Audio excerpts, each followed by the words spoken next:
Es ist 15 Uhr in East Hampton. Zwei Mädchen gehen nach der Schule nicht direkt nach Hause, sondern zu einem idyllischen Ort namens Engel Falls. Oh je, es ist erst Montag.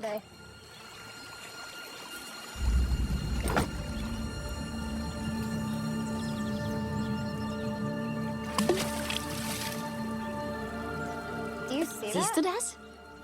Was denn? Was ist das? Sie sehen etwas im Wasser liegen. Als sie näher herangehen,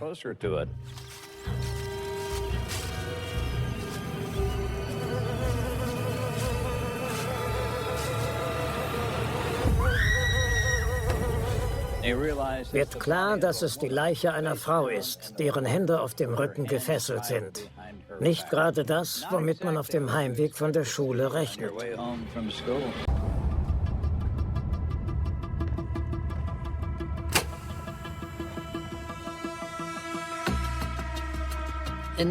Ich war damals Ermittler bei der Polizei von East Hampton. Ich hatte Dienst frei und meine 3 Kinder gerade zum Schwimmtraining gebracht.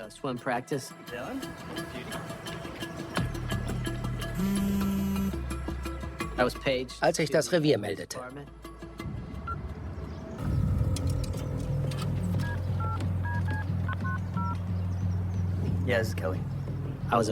Man sagte mir, ich solle kommen, da etwas abgelegen ein Mordopfer gefunden wurde.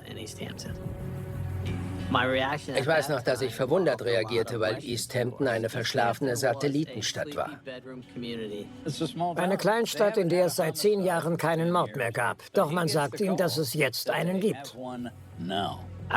Ich hatte mir immer einen großen Fall gewünscht.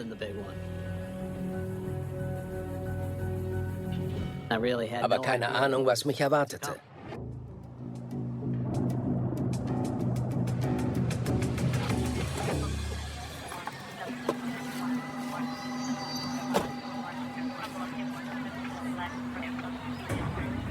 Als ich eintraf, hatten Sergeant Raimondo und Streifenbeamte den Tatort schon gesichert. Es ist eine sehr abgeschiedene Gegend. Es gibt dort einen Fluss und einen Wasserfall. Es ist so ein Ort, von dem nur die Einheimischen wissen. Was haben wir? 2 Kids warfen Steine. Von Officer Swan erfährt Kelly, was bisher bekannt ist. Sie liegt noch da. Ich blickte hinab und sah die Leiche einer Frau, die mit dem Gesicht nach unten und offensichtlich tot im Fluss lag.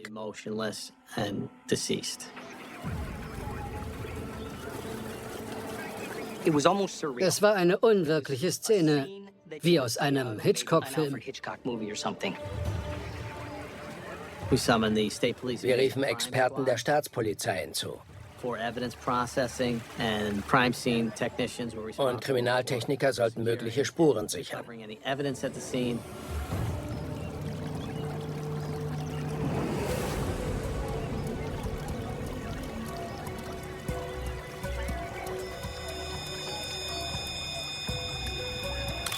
Wir fanden Klebeband, damit war die Frau gefesselt worden. Schleifspuren führen vom Straßenbelag bis runter zum Leichenfundort. Und es gibt Reifenspuren. Die Frau wurde hier also nur abgelegt, aber nicht ermordet. Somit ist unklar, wo das Verbrechen stattfand. Klar ist nur, wo es endete, im seichten Wasser des Flusses.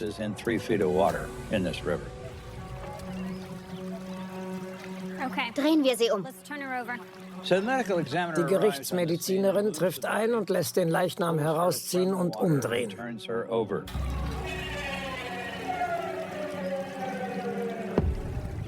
Ich habe sie sofort erkannt.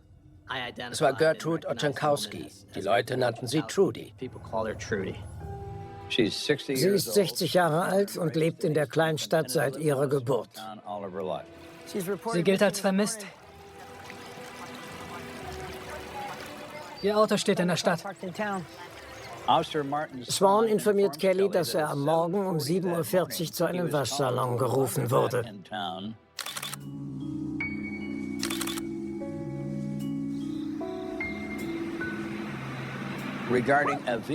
Wegen eines Autos mit laufendem Motor und einem panischen Hündchen darin. Das Auto stand schon die ganze Nacht da. Sie überprüften es und fanden raus, dass es auf Trudy Ochenkowski zugelassen war.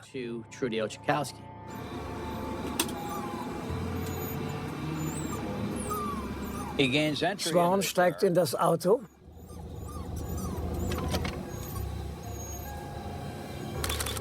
und findet auf dem Vordersitz eine Handtasche samt Geld, Ausweis und Kreditkarten. Niemand hat darin rumgewühlt.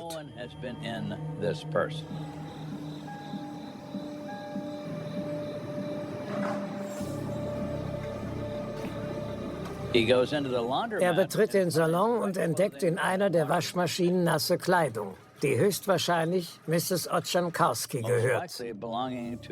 Wo ist sie?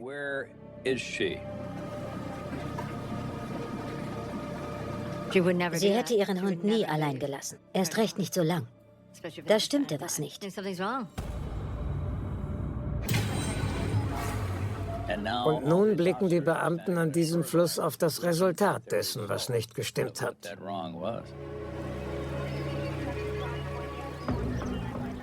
Ich kann erst nach der Autopsie was sagen. Die Leiche weist auf den ersten Blick weder Schuss noch Stichwunden auf. Sie lag jedoch in kaltem Wasser, wo sich Hautöffnungen schneller schließen. Mehr ist nicht zu erkennen. Die Todesart muss erst noch bestimmt werden. Falls Sie was finden,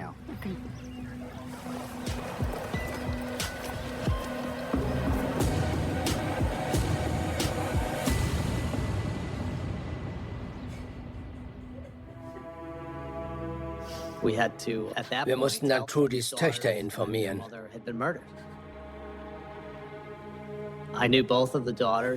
Ich kannte die beiden, was es zu einer sehr emotionalen und persönlichen Sache machte. Wie kann jemand sowas tun? Ich konnte es nicht glauben. Und wie man sie dort gefunden hatte. Furchtbar. Ganz schrecklich. Die Tochter sagt, ihre Mutter sei ein allseits beliebter, herzensguter Mensch gewesen.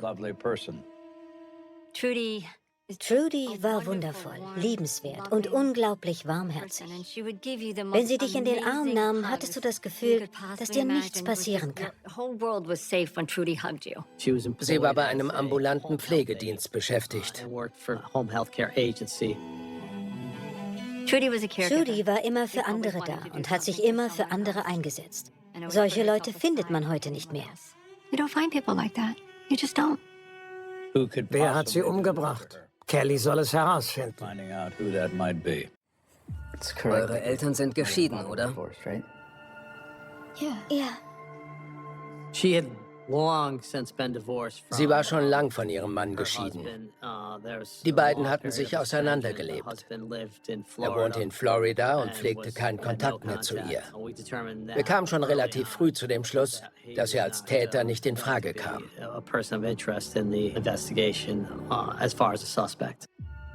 Hatte sie einen Freund? Sie traf sich mit einem gewissen Ray Brown. Sie war mit ihm zweimal ausgegangen. Er war also jemand, den wir befragen mussten, um herauszufinden, ob er mit der Sache etwas zu tun hatte.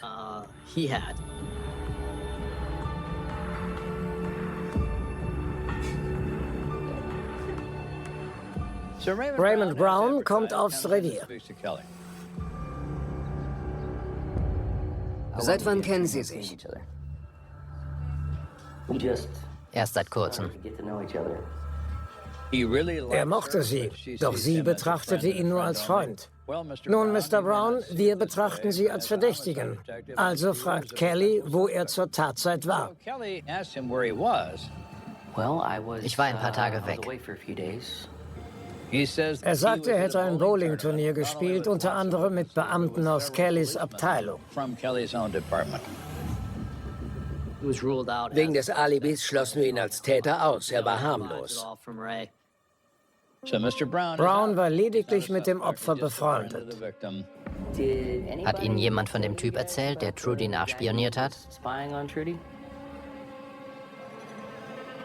Interessant. Sehr interessant.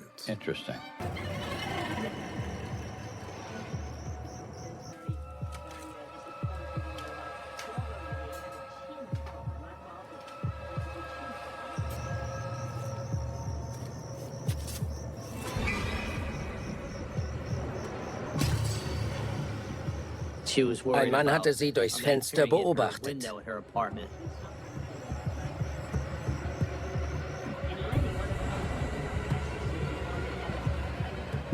Klingt vielversprechend. Ein Spanner, ein Verdächtiger. Endlich.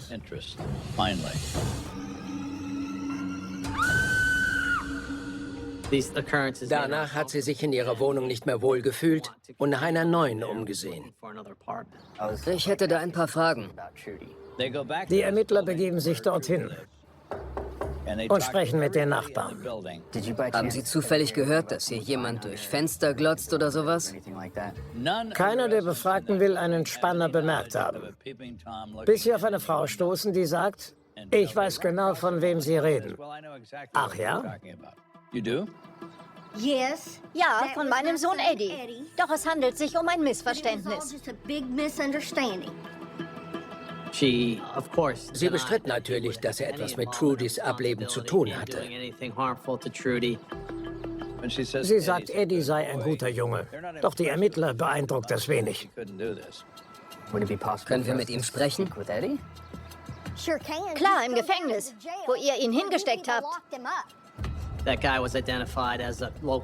Er war ein Kleinkrimineller, der wegen eines minderschweren Vergehens gerade eine Haftstrafe absaß. Er konnte es also keinesfalls gewesen sein.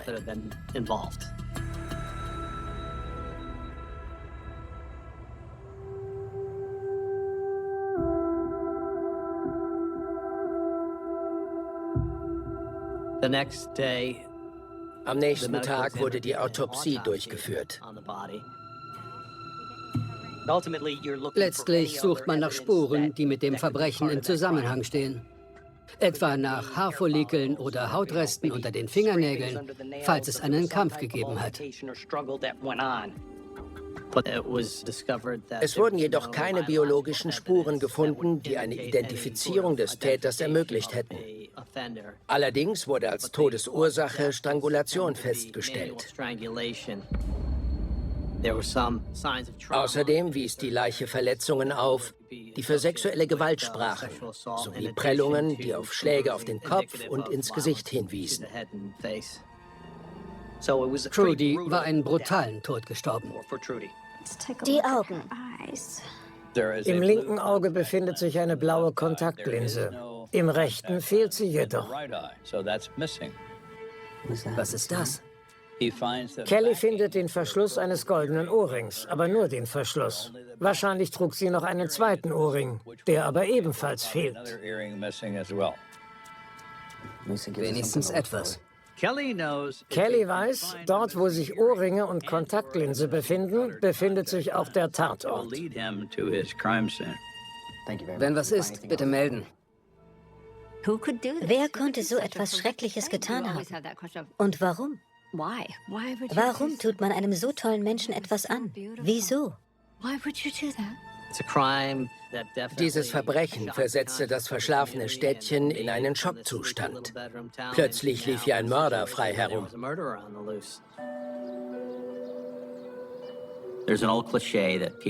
Angesichts von Gewaltverbrechen hört man Kleinstädter oft sagen, solche Dinge passieren hier nicht. Leider passieren solche Dinge sehr wohl in Kleinstädten. Es gibt brave Leute, doch es gibt auch Monster. Und hin und wieder zeigen sie sich. Sowas gab und gibt es nicht in East Hampton. Die Stadt war bis ins Mark erschüttert.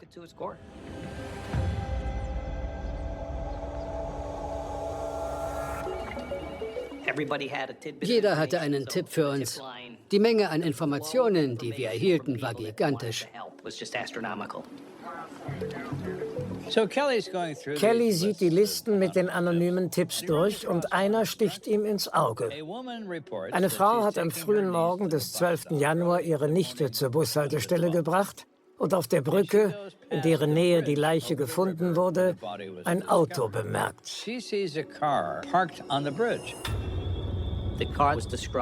Sie beschrieb das Auto als kastenförmige, blaugrüne Limousine.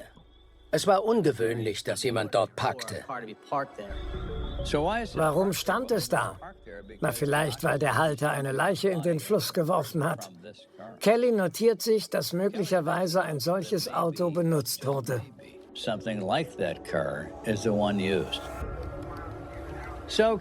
Und er macht, was Mordermittler so machen. Weiter Leute kontaktieren, die das Opfer kannten. Wir stießen auf einen langjährigen Freund von Trudy. Die beiden hatten über viele Jahre eine On-Off-Beziehung gehabt und wir wollten unbedingt mit ihm sprechen. Da musste auf jeden Fall intensiv nachgebohrt werden.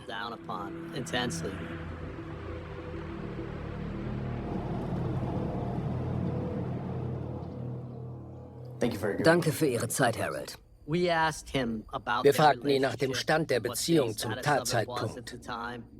Er meinte, er hätte Trudy in den 3 Wochen vor dem Mord weder gesprochen noch gesehen.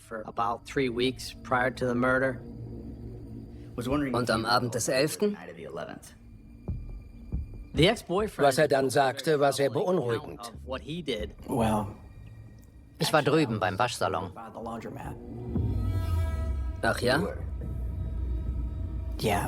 Er erzählt, dass er vorbeifuhr und Trudys Auto sah, das vor dem Salon mit laufendem Motor stand. Wir hatten uns vor ein paar Wochen gestritten und ich wollte die Sache wieder gerade biegen. Also habe ich auf sie gewartet. Er wartete auf dem Parkplatz nebenan.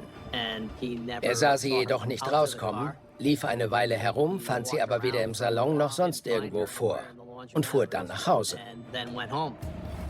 Das kam Ihnen nicht seltsam vor? Nein, ich habe mir nichts dabei gedacht. Nichts dabei gedacht? Kelly hat selten etwas so Dämliches gehört. Lügt Harold? Oder ist er ein Trottel, der sich bei einem Auto im Leerlauf, einem kläffenden Hund darin und einer verschwundenen Frau nichts denkt? Ich hätte ihr nie etwas getan. Ich habe sie geliebt. Harold geht ihr Tod nahe. Er war kooperativ und erlaubte uns, sein Auto zu durchsuchen. Wir fanden jedoch keine Hinweise auf einen Kampf oder sonstige Spuren. Harold ist bis auf sein lausiges Alibi sauber. Kelly glaubt nicht, dass er der Täter ist, kann ihn aber auch nicht ausschließen.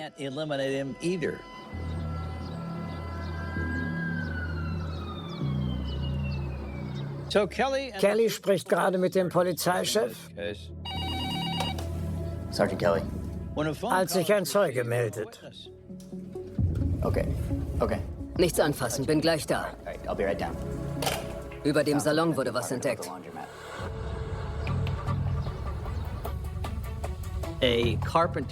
Ein Schreiner, der im Haus mit Renovierungsarbeiten beschäftigt war, hatte zwischen den Sägespänen einen Ohrring aufblitzen sehen.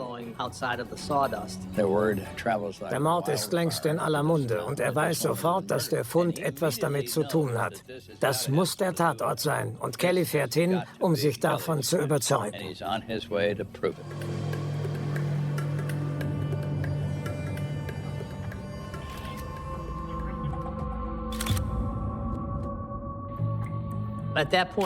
Wir hatten bereits die Spurensicherung verständigt. Sie begannen damit, den Tatort zu untersuchen und tatsächlich fand einer der Beamten noch eine Kontaktlinse. Es ist die fehlende, blau getönte Linse von Trudy. Nun besteht kein Zweifel mehr, dass genau hier Trudy Otschankowski zu Tode kam.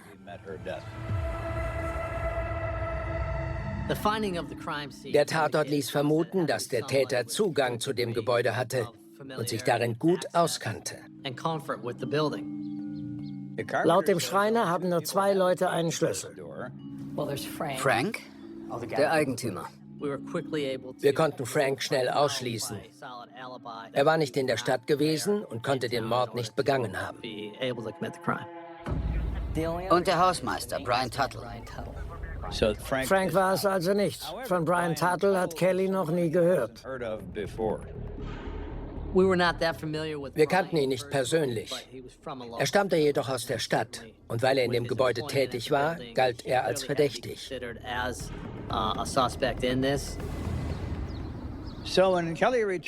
Kelly fährt zurück zum Revier und überprüft Tuttle, woraufhin der zum Hauptverdächtigen wird. Chief, Sie werden es nicht glauben. Er hatte eine Vorstrafe wegen Entführung und sexueller Nötigung und war kurz zuvor aus dem Gefängnis entlassen worden. Das brachte die Ermittlung entscheidend voran. Als Mordermittler weiß Kelly, was das bedeutet. Tuttle ist einmal erwischt worden, aber wie viele Male nicht. Kelly will mit ihm sprechen, und zwar sofort.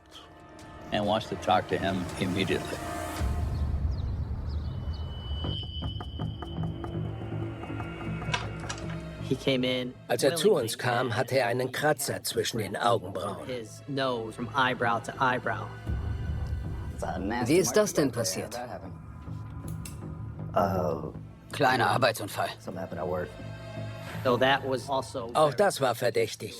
Vielleicht hatte ihm das Opfer die Wunde in Notwehr zugefügt.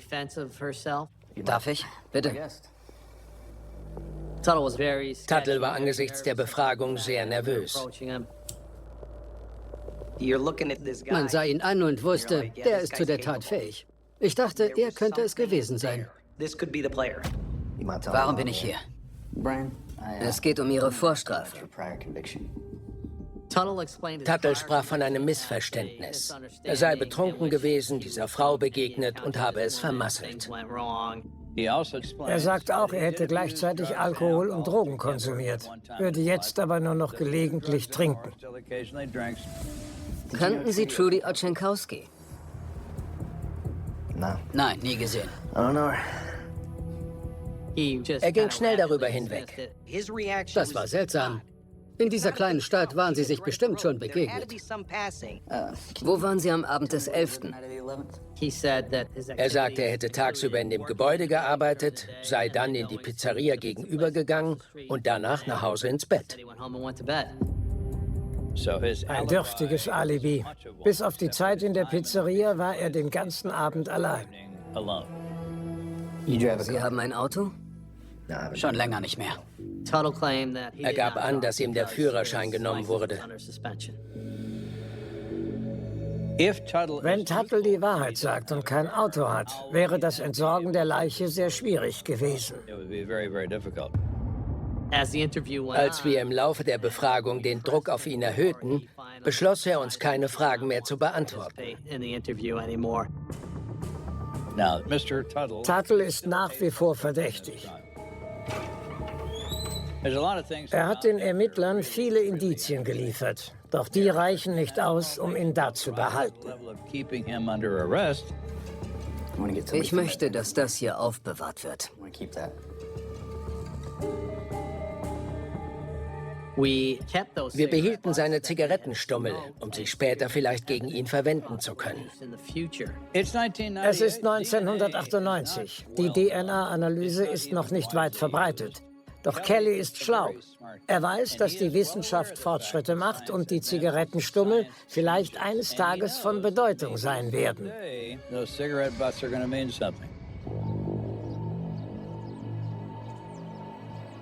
Brian Tuttle ist also der Hauptverdächtige. Es wird Zeit, ihn unter die Lupe zu nehmen. Und das führt Kelly zu den Stammkunden im Waschsalon. Kennen Sie einen Brian Tuttle? Ja, wieso? Er findet sehr schnell heraus, dass Tuttle ihn angelogen hat. Alle sagen, dass er Trudy gekannt und sich oft mit ihr unterhalten habe. Es gab Zeuginnen, die ihn zusammen mit ihr in der Nähe ihres Wohngebäudes gesehen hatten. Nochmal, es ist eine Kleinstadt. Jeder weiß über jeden Bescheid. Trudy hatte mit dem Gedanken gespielt, auszuziehen und hat mit Tuttle darüber gesprochen. Und uns sagte er würde das Opfer gar nicht kennen. Bei jeder Befragung wartest du auf die erste Lüge. Denn die Person, die dich anlügt, ist es gewesen.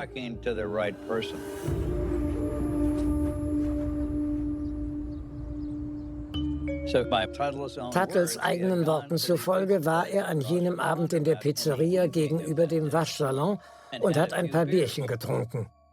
Also sucht Kelly die Restaurantbesitzer auf, um zu erfahren, wie der Abend mit Tuttle verlaufen ist. Wir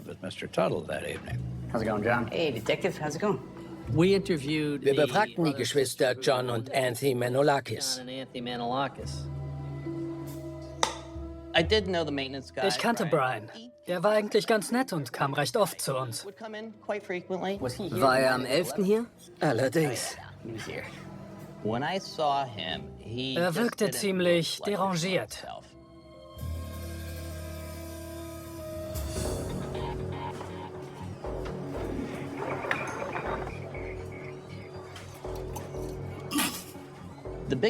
Am schlimmsten sahen seine Augen aus. Sie waren rot und glänzten. Sie sagten, er sei definitiv alkoholisiert gewesen. Alles okay, Brian? Du wirkst durcheinander. Wegen meiner Freundin. Er hatte sie wohl mit einem anderen erwischt. Er sagt, er sei damit nicht klargekommen. Ihn habe die Wut gepackt, sie hätten furchtbar gestritten und deshalb würde er schon den ganzen Tag trinken. Meine Schwester kam raus und setzte sich zu ihm. Er fragte sie, ob sie Lust hätte, mit ihm bowlen zu gehen. Komm doch mit. Nein, das geht nicht. Wir schließen gleich und ich muss meinem Bruder helfen. Es war sehr unangenehm mit anzusehen. Ich wusste, da liegt was im Argen. Kelly weiß nun, dass Tuttle ihm 2 Lügen aufgetischt hat. Er hat erstens behauptet, Trudy nicht zu kennen und zweitens, dass er sich von Drogen und Alkohol losgesagt habe und jetzt ein anderer sei.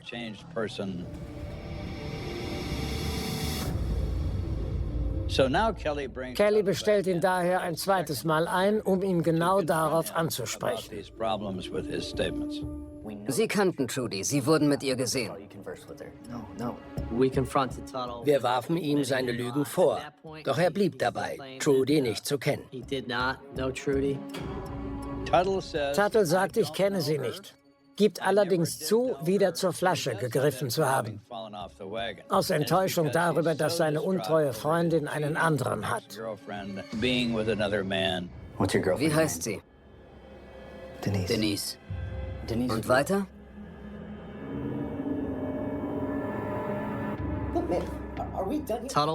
Tuttle reagierte ungehalten und meinte, er könne nicht glauben, dass man ihm die Sache anlasste.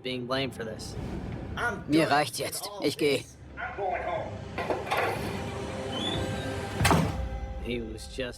Er wies alles von sich und wir hatten noch nicht genug in der Hand, um ihn festnehmen zu können. Doch bei jedem Gespräch mit Kelly reitet Tuttle sich weiter rein. Die wichtigste Information, die Kelly während dieser zweiten Befragung erhalten hat, ist der Name von Tuttles Freundin. Wegen ihr habe Tuttle wieder angefangen zu trinken und Drogen zu nehmen. Das ist bedeutsam.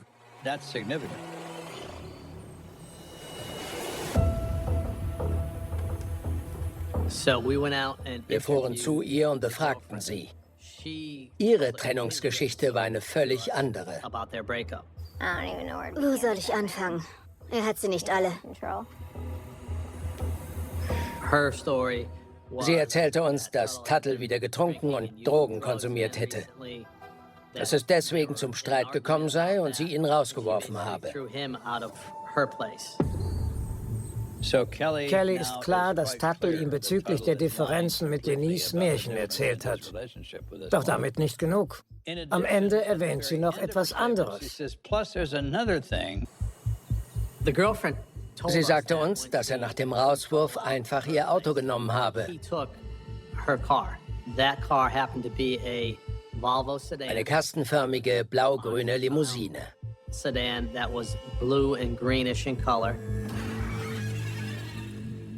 Echt? Kelly erinnert sich an die Zeugin, die genauso ein Fahrzeug auf der Brücke gesehen hatte, wo Trudys Leiche gefunden wurde. Das war ein wichtiges Puzzleteil in der Ermittlung. Ein weiterer Nagel in Tuttles Sarg. Kelly bedankt sich bei Denise, er hat noch mehr zu tun. Kelly muss nun dieses Auto finden. Doch erstaunlicherweise findet es ihn. Bei der Polizei meldet sich ein Mann namens Jeremy Hartley, Brian Tuttles Cousin.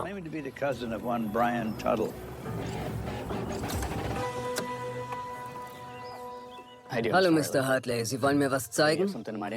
Ja. Er sagt, bei ihm stehe eine blau-grüne Limousine. Der Cousin meinte, Tuttle hätte ihn gebeten, den Wagen mit raus aufs Land zu nehmen und an einem ganz bestimmten Ort abzustellen. Hartley sagt Kelly, er hätte ein mieses Gefühl gehabt und deshalb die Polizei verständigt. Das war ein weiterer Meilenstein in diesem Fall, weil die Leiche wahrscheinlich mit diesem Auto transportiert worden war. Also beschlagnahmten wir es. Wir hofften auf Spuren, die bewiesen, dass das Opfer sich in dem Auto befunden hatte. Kelly ruft die Spurensicherung hinzu. Sie untersuchen das Auto und finden einen Fleck, vermutlich Körperflüssigkeit. Sie entfernen den Sitzbezug und schicken ihn ins Labor.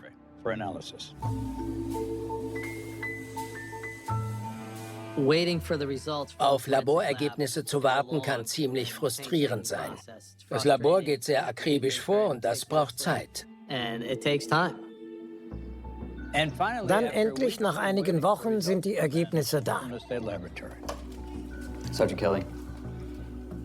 Kelly wird mitgeteilt, dass die Proben tatsächlich vom Opfer stammen. Bedeutet, dass der Wagen zum Transport von Trudy Otschankowskis Leiche verwendet wurde.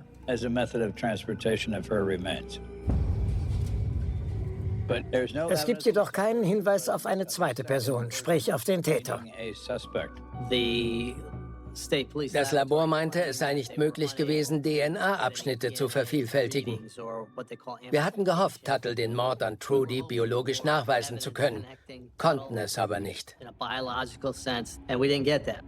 Tuttle hatte Zugang zu dem Auto, doch es gab keinen Beweis dafür, dass er auch drin war. Kelly hat ein Problem. Er ist überzeugt davon, dass Tuttle ein Vergewaltiger und Mörder ist, könnte es vor Gericht aber nicht zweifelsfrei beweisen. Man hat einen Versuch, sagt die Jury nicht schuldig, war's das. Alle Indizien deuteten auf ihn, doch es reichte nicht, um ihn zu überführen. Also macht Kelly das, was alle Ermittler machen: warten. Der tägliche Frust darüber, nicht voranzukommen, war ziemlich groß. Erst recht in einer Kleinstadt, wo dir jeder vorwirft, dem geliebten, verblichenen Gemeindemitglied keine Gerechtigkeit verschafft zu haben. Du triffst diese Leute in der Kirche, beim Einkaufen, eigentlich ständig. Und du siehst ihre Blicke, die voller Tadel und Schuldzuweisungen sind. Es fiel mir schwer, den Töchtern gegenüberzutreten. Es gab Dinge, die ich ihnen nicht sagen konnte, weil sie vertraulich waren. Es war schlimm, keine Antworten zu erhalten. Wer war zu so etwas fähig? Wir wussten, was man über uns sagte. Kleinstadtcops, die nicht wissen, was sie tun. Doch Kelly gab nicht auf. Wir trugen so viel zusammen, wie wir konnten. Doch je mehr Zeit verging, desto deutlicher wurde, dass es noch einiger Ermittlungsarbeit bedurfte, um eine Verurteilung zu erreichen. Kelly macht unablässig weiter. Er stößt auf Holzspäne aus dem Wagen von Tuttles Freundin und sieht darin die Antwort auf seine Gebete. Er kam zu mir und wir sprachen über die Späne, die im Auto gefunden wurden. Er wollte, dass jemand sie mit den Spänen am mutmaßlichen Tatort verglich. Das FBI hat einen Holzexperten. Holzexperten? Ja, der kennt sich aus. Ich sah ihn an und meinte, was willst du von dem? Er sagte, lass uns mit ihm reden. Und ich so, na gut. Wir hatten Spezialisten, die nicht dem Labor angeschlossen waren und als Berater fungierten. Sie kamen zu dem Schluss, dass die Holzspäne und Bruchstücke, die aus der Wohnung über dem Waschsalon stammten, zunächst den Weg in das Auto gefunden hatten und dann sogar bis zum Leichenfundort am Fluss gelangt waren. Das war nur leider nicht viel wert, weil zum damaligen Zeitpunkt der Ruf nach DNA-Beweisen laut wurde. Man wollte auf der sicheren Seite sein. Der Staatsanwalt meinte nur, Sie haben also Holzspäne. Schön, danke. Man konnte Garrett ansehen, wie verbissen er war. Er ließ einfach nicht locker. Wirklich bemerkenswert. Er rief im Labor an, verschickte E-Mails und Briefe. Er blieb einfach dran und sagte, hey, was ist damit? Versuchen wir das. Sie müssen warten, bis die Wissenschaft Fortschritte macht. Bis es eine Methode gibt, mit der sich Mr. Tuttles Schuld eindeutig beweisen lässt.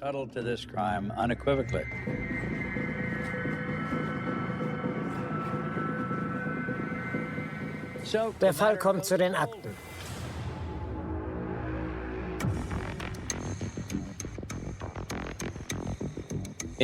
Und bleibt dort bis 2013. Er hing von der Wissenschaft ab. Die Technologie hatte sich schnell weiterentwickelt und das Labor konnte die im Auto gefundene DNA identifizieren. Sie können aus den Spuren am Sitz Sperma extrahieren, gleichen die DNA mit der auf den Zigarettenstummeln ab, die Kelly schlauerweise aufbewahrt hatte, und ordnen sie Brian Tuttle zu.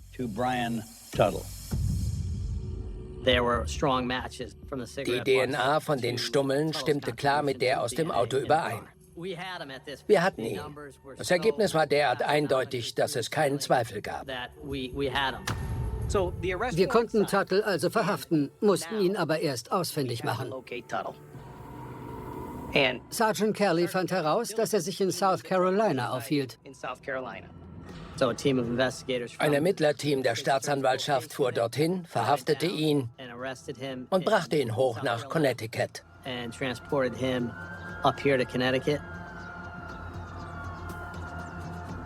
Sie wollen ihn vernehmen, doch Tuttle will sich nicht äußern. Höchstwahrscheinlich geschah damals Folgendes.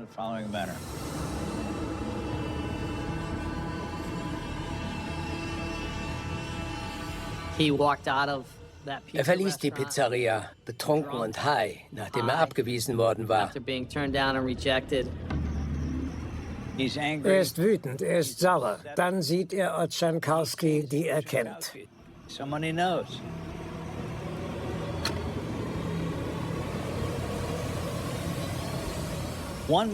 Man darf nicht vergessen, bei sexualisierter Gewalt geht es nicht um Befriedigung, sondern darum, Frauen zu bestrafen. Tuttle hat einen Hass auf Frauen. Er ist wütend und muss sich abreagieren und sucht sich dafür Ochankowski aus. And he selects Ochankowski. Hey, Trudy. Hey, Brian. Hey. Willst du die Wohnung sehen, von der ich dir erzählt habe? Der Hund ist im Auto. Oh, geht ganz schnell. Okay. Na gut, ich sehe sie mir an. Er lockte sie ins Haus. Trudy ging mit, weil sie sich nicht von ihm bedroht fühlte. Sie hatte keine Ahnung, in welche Gefahr sie sich begab.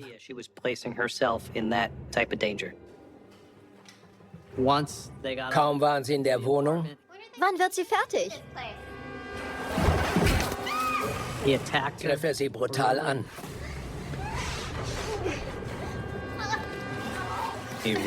Er vergewaltigt sie und erwürgt sie.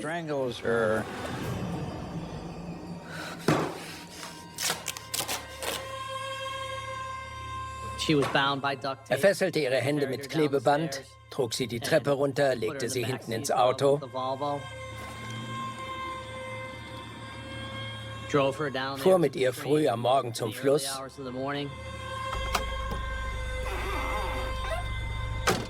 lud sie aus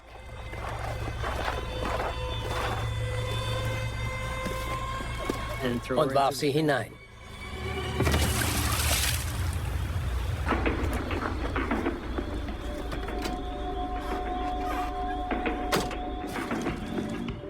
Er tut, als sei nichts geschehen und bleibt jahrelang ungestraft, bis die Beweise ihn einholen.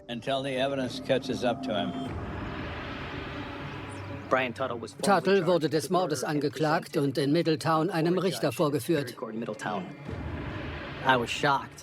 Er gab ein schockierendes Bild ab. Er war krankhaft fettleibig und saß an Sauerstoff angeschlossen, unbeweglich im Rollstuhl. Schlechtes Karma rächt sich nun mal. Der Fall durchlief dann die Anklagephase und 2016 bekannte Tuttle sich schuldig. Er erhält eine lebenslange Haftstrafe, die aufgrund seines Gesundheitszustandes wohl kurz ausfallen wird. Er wird das Gefängnis nie mehr verlassen.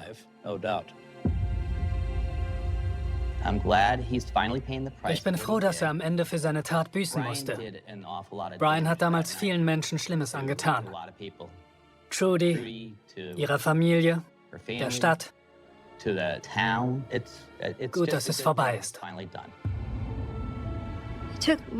Er hat einem wundervollen Menschen das Leben genommen. Wir haben sie geliebt. Sie war immer so freundlich und so fürsorglich. Sie fehlt uns. Judy fehlt uns sehr.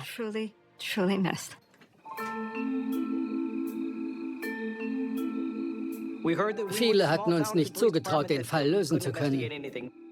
Doch wir wussten, dass wir es konnten. Ich persönlich bedauere nicht, dass es so lange gedauert hat. Ich erfuhr Enttäuschungen, aber auch große Befriedigung. Wenn ich den Fall bis heute nicht gelöst hätte, würde ich immer noch daran arbeiten. Die Gerechtigkeit hat gesiegt und Tuttle sitzt für den Rest seines Lebens hinter Gittern. Wie lang das auch immer sein mag.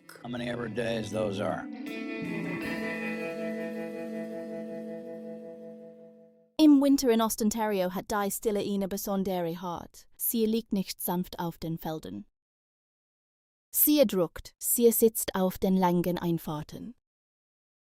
Auf den schmalen Landstraßen zwischen Tweed und Belleville, auf verreisten Graben, auf dunklen Scheunenwanden, auf den Saunen, an denen sich Schnee zu grauen Kanten auftürmt. Nachts klingt selbst ein fernes Auto wie etwas. Das Sonne kommt und tagsüber wirkt das Land, als halte es der Atem. Genau in dies kalte hinein beginnt der Fall Russell Williams. Nicht mit einem schreienden Monster, nicht mit einem Mann, der von außen schon wie Gefahr aussieht, sondern mit einem Bild von Ordnung. Rang und makelloser Oberfläche. Williams war Oberst der kanadischen Luftwaffe und Kommandeur von 8-Wing Trenton. Also jenes Stützpunkts, der als größter Luftwaffenstützpunkt Kanadas gilt, selbst das Verteidigungsministerium bestätigte IHN 2010 offiziell als 8-Wing Kommandeur. Reuters berichtete zudem, dass er auch das Flugzeug von Queen Elizabeth II geflogen hatte. Gerade deshalb trägt dieser Fall bis heute eine fast unwirkliche Kälte in sich. Beginnt mit einem Mann, der Geschniegelt wirkt, Geschniegelt denken kann, Geschniegelt auftritt. Ein Mann in Uniform, mit Autorität. Mit klaren Gesten, mit einem öffentlichen Leben. Das nach Disziplin aussieht.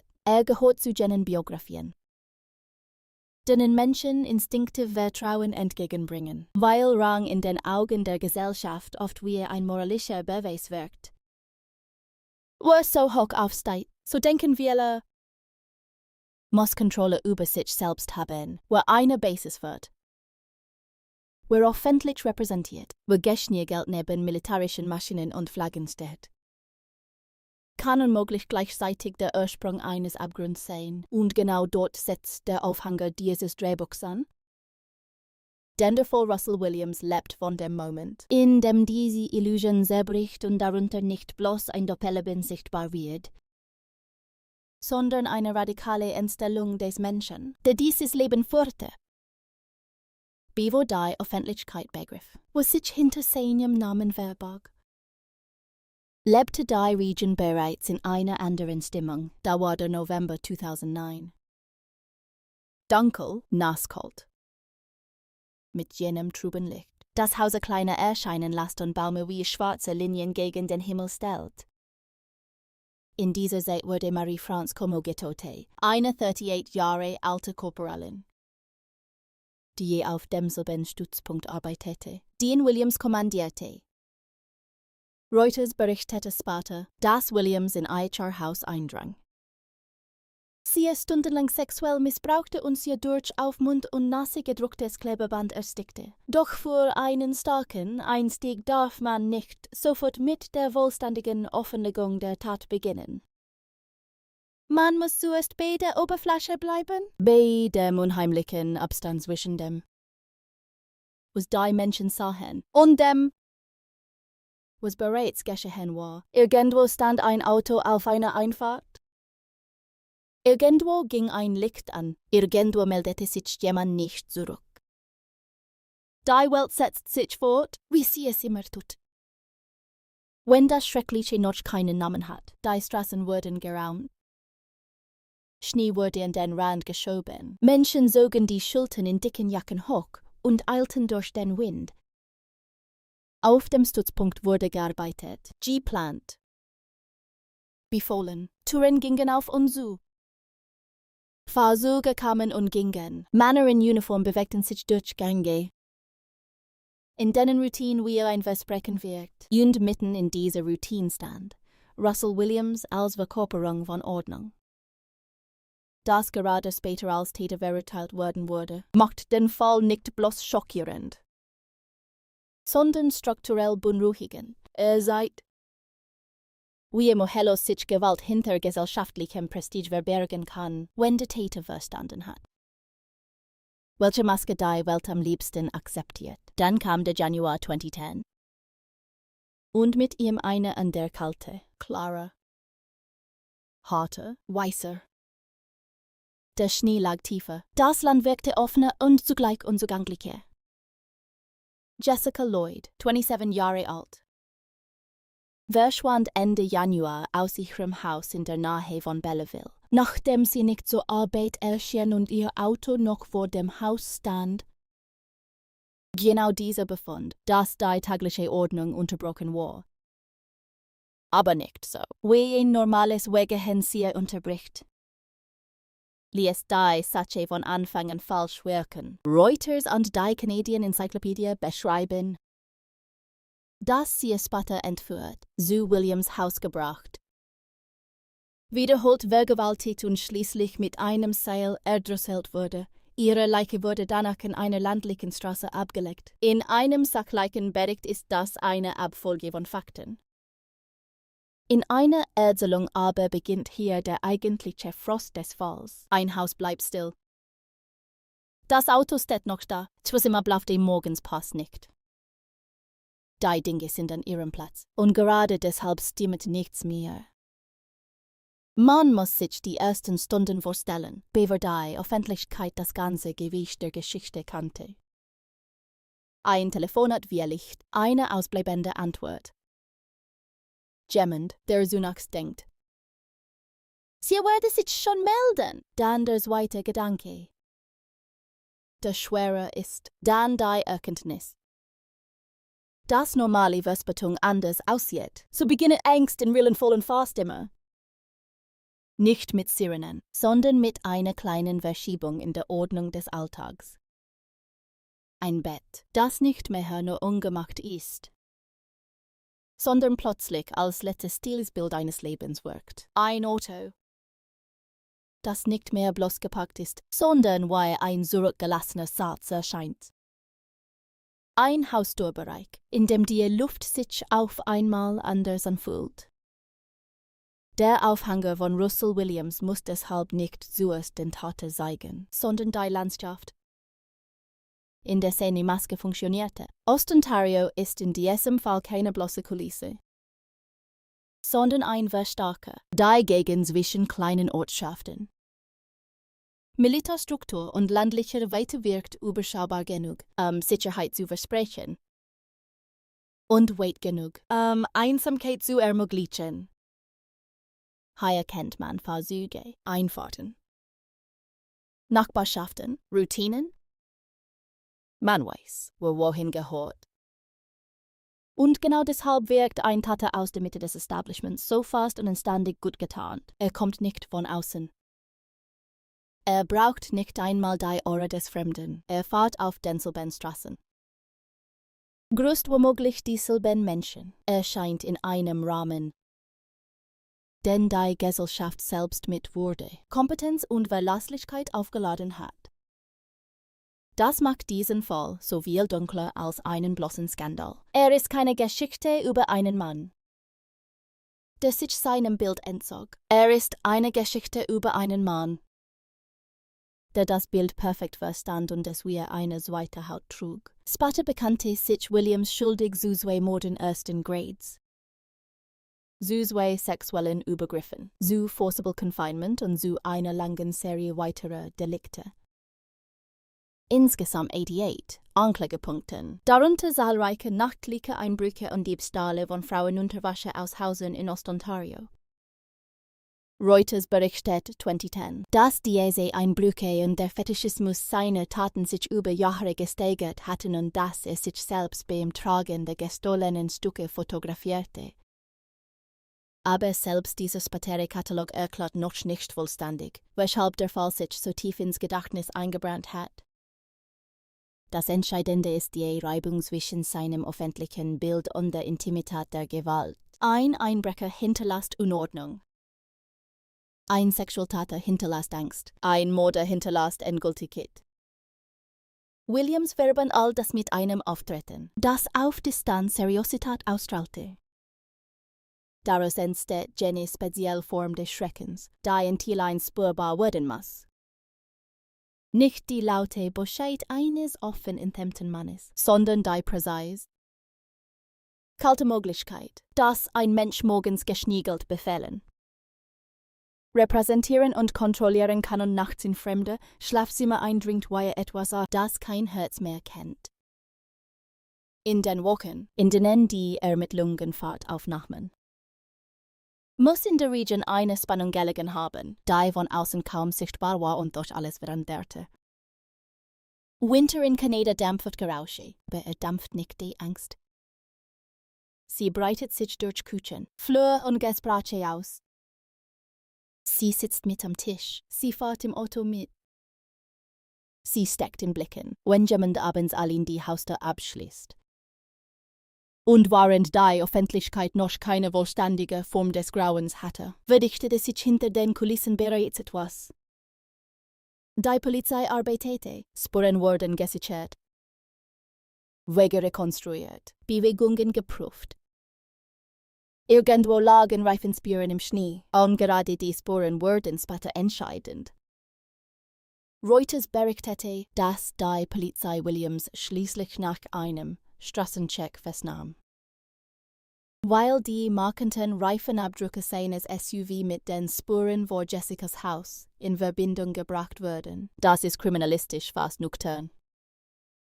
Beinahe technisch und gerade deshalb so stark.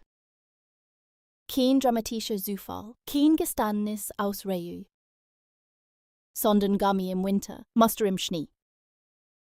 sachliche Polizeiarbeit gegen ein gepflegtes Gesicht. In einem guten Aufhänger liegt die Wirkung darin, dass sich bereits im ersten Kapitel die eigentliche Tragik andeutet. Bei Russell Williams ist diese Tragik nicht nur, dass 2 Frauen brutal getötet wurden und viele weitere in ihren Häusern ihrer Intimsphäre beraubt wurden. Es ist auch die Erkenntnis, dass die Gesellschaft sich durch Rang, Disziplin und polierte Lebenslaufe blenden lässt.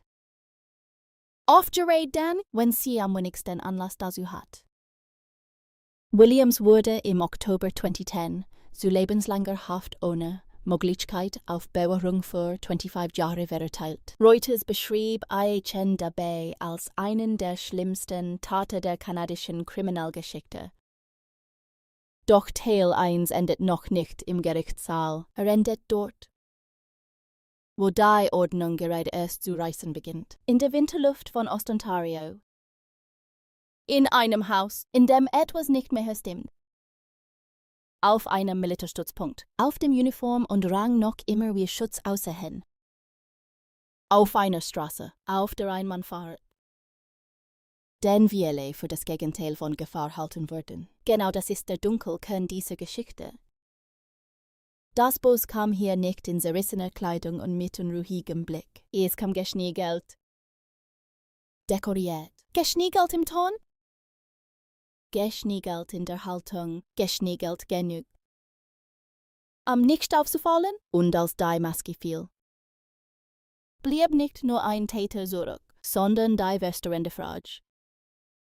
Wie viele Türen Eichem offen standen, gerade weil niemand glauben wollte, dass ein Mann wie Russell Williams selbst die Dunkelheit. Der Schauplatz dieses Falls ist kein finsteres Niemandsland, das sin Gefahr schon von weitem erkennen lässt, sondern eine Gegend, die auf den ersten Blick von Ordnung, Disziplin und winterlicher Ruhe lebt. Genau darin liegt ihre Tauschung. Ostontario zwischen Trenton. Belleville, Tweed und den kleineren Gemeinden ringsum wirkt wie eine Landschaft. In der Ablaufe Saalen, Straßen verlaufen lang und nüchtern durch offenes Land. Vorbei an Feldern, niedrigem Buschwerk. Verstreuten Häusern, Einfahrten mit schneeverkrusteten Rändern und Briefkasten. Die wie kleine Wachposten an den Straßen stehen. Im Winter wird diese Gegend nicht spektakulär, sondern still. Der Schnee dampft Gerausche. Die Bäume stehen kahl und dunkel gegen einen blassen Himmel. Und die Kälte sitzt so tief in Holz, Metall und Haut. Das alles fester, harter, scharfer wirkt. Eingeparktes Auto genackt, noch Minuten nach dem Abstellen. Atem hängt weiß in der Luft. Schritte auf gefrorenem Untergrund klingen heller als im Sommer. Nachts trägen Landstraßen jedes Gerausch viel weiter als Manglot. Ein einzelner Motor kann sich wie ein Schatten über mehrere Felder hinweg bewegen. Lange bevor man das Fahrzeug überhaupt sieht. In einer solchen Landschaft entsteht ein Gefühl von Übersicht. Man meint, hier musste alles auffallen. Ein fremdes Auto, eine ungewöhnliche Bewegung. Ein Licht im falschen Fenster. Doch gerade diese vermeintliche Übersicht ist trügerisch. Zwischen den Häusern liegen Distanzen, zwischen den Menschen Routinen. Und zwischen Wahrnehmung und Wirklichkeit klafft im Alltag oft eine viel größere Lücke, als man zugeben mochte. Der Fall Russell Williams spielt deshalb in einem Raum, der gleich zwei Gesichter hat. Auf der einen Seite steht die landliche Ruhe Ostantarios, die diszipliniert, vertraut und berechenbar wirkt. Auf der anderen Seite steht die militärische Welt von CFB Trenton. UT 8-Wing Trenton, ein Ort, der institutional genau das verkörpert, was Menschen beruhigt. Hierarchien, Uniformen, Protokolle, Verantwortlichkeiten, klare Zuständigkeiten. Die kanadische Regierung beschrieb Williams 2010 ausdrücklich als den Kommandeur von 8-Wing Trenton. also eine Schlüsselfunktion innerhalb dieses militarischen Gefüges. Gerade diese Kombination ausländischer Weite und militärischer Struktur macht den Schauplatz so unheimlich. Das Land sagt, hier kennt man sich. Die Institution sagt, hier herrscht Kontrolle. Beide zusammen erzeugt die Illusion. Ein Täter muss von außen kommen. Auffällig sehen, Rohwirken. Aus dem Muster fallen. Russell Williams fiel aber gerade nicht aus dem Muster. Er gehörte in den Augen der Öffentlichkeit mitten hinein, wer den Schauplatz dieses Falls verstehen will. Muss deshalb nicht nur an Schnee, Landstraßen und Dunkeleinfahrten denken, sondern auch an kasernierte Ordnung, an gebegelte Uniformen, an Dienstfahrzeuge, an Flure mit Neonlicht, an Besprechungsräume, in denen Karten hängen und Worte wie Verantwortung. Führung und Dienst wie stabile Pfeiler klingen. Von außen betrachtet war das Gebiet umtrennten kein Ort des Unheimlichen, sondern ein Ort des Funktionieren. Menschen gingen zur Arbeit, standen früh auf, fuhren dieselben Wege, kauften in denselben Laden ein, schoben denselben Schnee aus denselben Einfahrten, grüßten sich im Vorbeigehen, lebten in Hausen. Die nicht abgeschieden genug waren, sich verloren zu fühlen. Und nicht dicht genug, ständige Sichtbarkeit zu erzeugen. Genau das ist die Geometrie dieses Falls. Die Häuser liegen nah genug, Sicherheit zu versprechen und weit genug, Einsamkeit zu ermöglichen. Eine Einfahrt kann im Dunkeln wie eine kleine eigene Welt wirken. Ein Haus am Rand einer Straße kann belebt und zugleich schutzlos sein. Das Licht im Wohnzimmer fällt warm durch die Vorhänge. Waren draußen nur Nordwind übergefroren Flacken streicht. Die Spannung zwischen Behaglichkeit und Verwundbarkeit macht Ostontario in diesem Winter so mehr als einer Kulisse. Die Landschaft selbst scheint ein stiller Mitspieler zu sein. Nicht, weil sie schuld war, sondern weil sie Gewalt verschlucken kann, ohne außerlich ihre Form zu verändern. Der Schnee deckt Spuren zu. Bärer macht andere aussichtbar. Ein abgelegter Gegenstand sticht plötzlich grell aus der weißen Flasche. Reifenabdrücke bleiben scharf, solange nicht neuer Schnee fällt oder ein Raumfahrzeug darüber geht. Der Winter ist also in diesem Fall nicht bloß Atmosphäre, sondern fast ein zweites System der Wahrheit. Reuters berichtete später, dass markante Reifenspuren von Jessica Lloyds Haus eine zentrale Rolle dabei spielten, Williams SUV mit dem Tatsächlichen zu verbinden. Das bedeutet, der Schauplatz ist nicht nur poetisch wichtig, sondern forensisch. Die Kalte konserviert, die White tarnt. Die Oberfläche ist schon und unerbittlich zugleich. Man muss sich die Gegend um Belleville und Tweed nicht als wilde Abgeschiedenheit vorstellen, sondern als eine Region voller Übergänge. Kleinortschaften gehen in offenes Land über. Wohnstraßen münden in Landstraßen. Zivilität endet nicht abrupt, sondern donnert aus. Genau in solchen Räumen funktioniert ein Täter. Der Mobilist, die Gegend kennt und im richtigen Augenblick harmlos genug erscheint. Besonders gut, es gibt keine scharfe Grenze zwischen sicher und unsicher. Stattdessen gibt es graue Zonen, eine Einfahrt, die tagsüber gewöhnlich wirkt, nachts aber aus dem Blick aller anderen fällt. Eine Straße, auf der tagsüber Pendler fahren und die Spatterbenz leer ist. Ein Haus, das bewohnt, wo man normal aussieht und doch der Ort eines unvorstellbaren Übergriffs wird. In Russell Williams' Fall ist die Veränderung des Gewöhnlichen zentral. Das Böse trat nicht in eine ohnehin bedrohliche Umgebung ein, es nutze eine Vertraute. Das ist der eigentliche Schrecken des Schauplatzes. Ostontario wird in dieser Geschichte nicht deshalb unheimlich, weil es sich außerlich verwandelt, sondern weil die Bedeutung seiner Orte kippt. Ein Schlafzimmer ist plötzlich nicht mehr nur ein Ort des Schlafens, eine Einfahrt nicht mehr nur der Platz, an dem das Auto steht, ein Haus nicht mehr nur Schutzraum. Eine Uniform nicht mehr bloß Symbol für Verantwortung. Auch der Stützpunkt selbst gehört in diesen Schauplatz, wie ein zweites Herzstück. 8-Wing Trenton gilt als größter Luftwaffenstützpunkt Kanadas und ist eng mit Transport, Einsätzen, militärischer Logistik und öffentlichem Pflichtgefühl verbunden. Solche Orte tragen automatisch eine Aura. Sie sind mehr als Arbeitsplätze, sie sind sichtbare Staatsmacht. Sichtbare Disziplin, sichtbares Vertrauen. Wenn dort ein Mann an der Spitze steht, der nicht nur Befehle gibt, sondern auch öffentlich die Werte der Institution verkörpert, dann wirkt dieses Amt wie ein Schutzmantel. Genau deshalb ist Trenton nicht nur geografisch wichtig, sondern psychologisch. Der Schauplatz dieses Falls liegt zwischen zwei Formen von Ruhe, der landlichen und der institutionellen. Beide wirken stabil, beide beruhigen Menschen. Beide werden von Williams ausgenutzt. Das bedeutet für die Erzählung, dass Teil 2 nicht bloß Baum, Schnee und Straßen beschreiben darf, sondern auch die soziale Temperatur der Gegend. Es ist ein Ort, an dem Menschen Dinge für selbstverständlich halten, dass der Nachbar sein Auto dort parkt, wo es gestern Nacht stand, dass der Offizier auf dem Stützpunkt ein Offizier ist und nicht etwas anderes. Dass ein Haus bei Einbruch der Dunkelheit Schutz bietet, dass Ordnung wirklich Ordnung meint.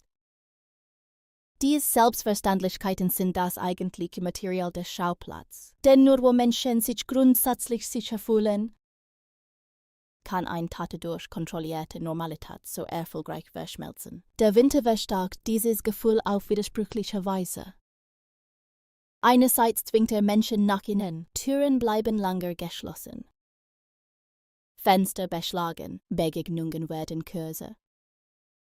Wedgie direkter, andererseits macht der Hause zu Inseln. Jedes beleuchtete Fenster sieht in der Dunkelheit aus wie ein abgeschlossenes kleines Universum, warm und private. Genau das verleiht Einbrüchen und Übergriffen in dieser Umgebung eine besonders intime Grausamkeit, wenn draußen alles gefroren ist.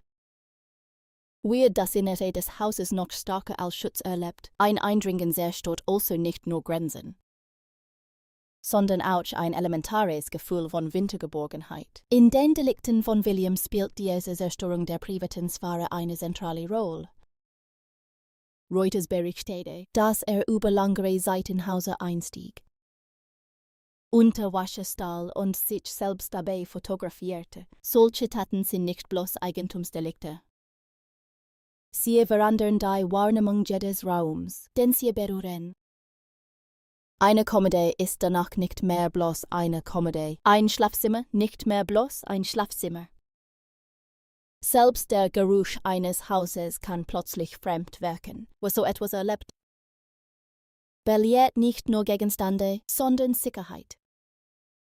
Und genau diese beschädigte Hauslichkeit gehört zum Schauplatz des Falls. Hinzu kommt die besondere Symbolik der Straßen in diesem Winter. Landstraßen in Ostontario sind keine dramatischen, Hochgeschwindigkeitsachsen. Sie sehen sich nüchtern durch offene Flächen. Vorbei an Schneewehen, Drahtsaunen, kahlen Bäumen, vereinzelten Gebäuden und Graben. In denen sich Schmutzschnee sammelt, bei Dämmerung wirken sie endlos. Die Scheinwerfer schneiden nur ein begrenztes Stück Sicht aus der Dunkelheit. Und jenseits davon bleibt alles schwarz. Weiß oder grau, solche Straßen tragen in diesem Fall mehr als Fahrzeuge. Sie tragen Übergänge zwischen Haus und Außenwelt, zwischen öffentlicher Rolle und privatem Abgrund, zwischen Kontrolle und Gewalt. Wenn Williams nachfuhr, dann bewegte es sich nicht durch eine neutrale Topographie, sondern durch ein Netz aus Gewohnheiten, das Eichen zugleich deckte. Ein Auto auf einer Landstraße ist im Winter nichts Ungewöhnliches. Ein Mann in Uniform oder mit militärischem Hintergrund, der in dieser Gegend unterwegs ist, schon gar nicht. Genau deshalb ist der Schauplatz so beunruhigend. Nichts in IHM schreit. Alles flüstert Normalität, selbst Belleville und Trenton. Da im regionalen Maßstab wichtige Zentren sind, wirken im Vergleich zu Großstädten überschaubar. Die Wege zwischen Arbeitswelt, Wohnvierteln und landlichen Rändern sind kurz genug. Alltag zu strukturieren, aber offen genug. Abgründe zu verstecken. In Großstädten verschwindet man in Menschenmassen. Hier verschwindet man eher in Gewissheiten. Man glaubt zu wissen. Wurde so gehört, man erkennt versuch. Hause, Dienstgrade. Routinen, dieses Zugehörigkeitsgefühl kann schützen. Aber es kann euch blind machen. Ein Tate wie Williams musste keine exotische Tarnung erfinden. Musste nur genau der Mann bleiben, denn die Gegend in Eichem sehen wollte. Deshalb gehört zum Schauplatz auch die gesellschaftliche Sprache über Respektabilität, militärische Laufbahnen. Gepflegt Hause, geordnet Ehen. Stimmige Lebenslaufe, all das erzeugt in vielen Gemeinschaften eine nahezu automatische Vertrauensvoraussetzung. Reuters Haupthöver, dass Williams sogar das Flugzeug der britischen Königin geflogen hatte.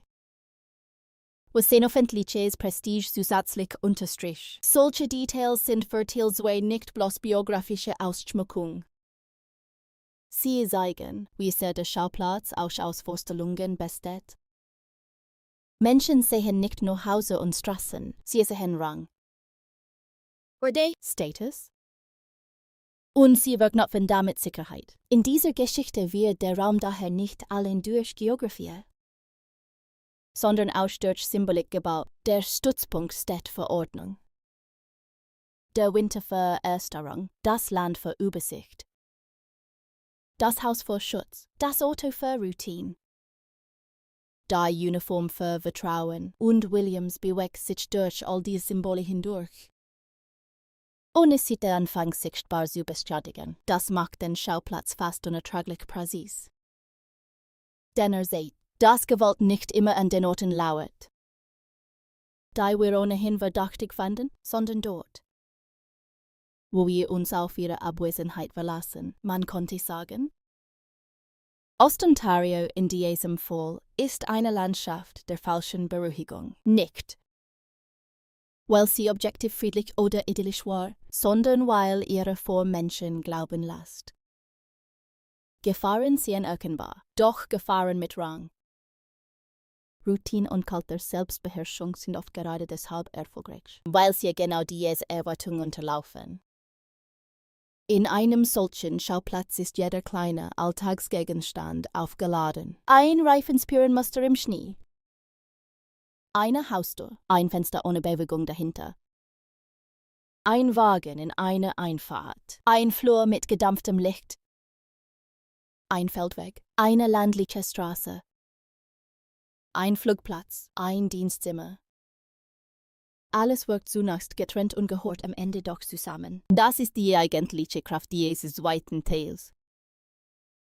Sieht, dass der Fall Russell Williams nicht in einem abstrakten Raum der Finsternis geschah, sondern in einer winterlichen, funktionierenden, geordnet wirkenden Welt, in der die Menschen glaubten, Schutz klar benennen zu können. Und genau deswegen wirkt diese Welt nach dem Fall anders.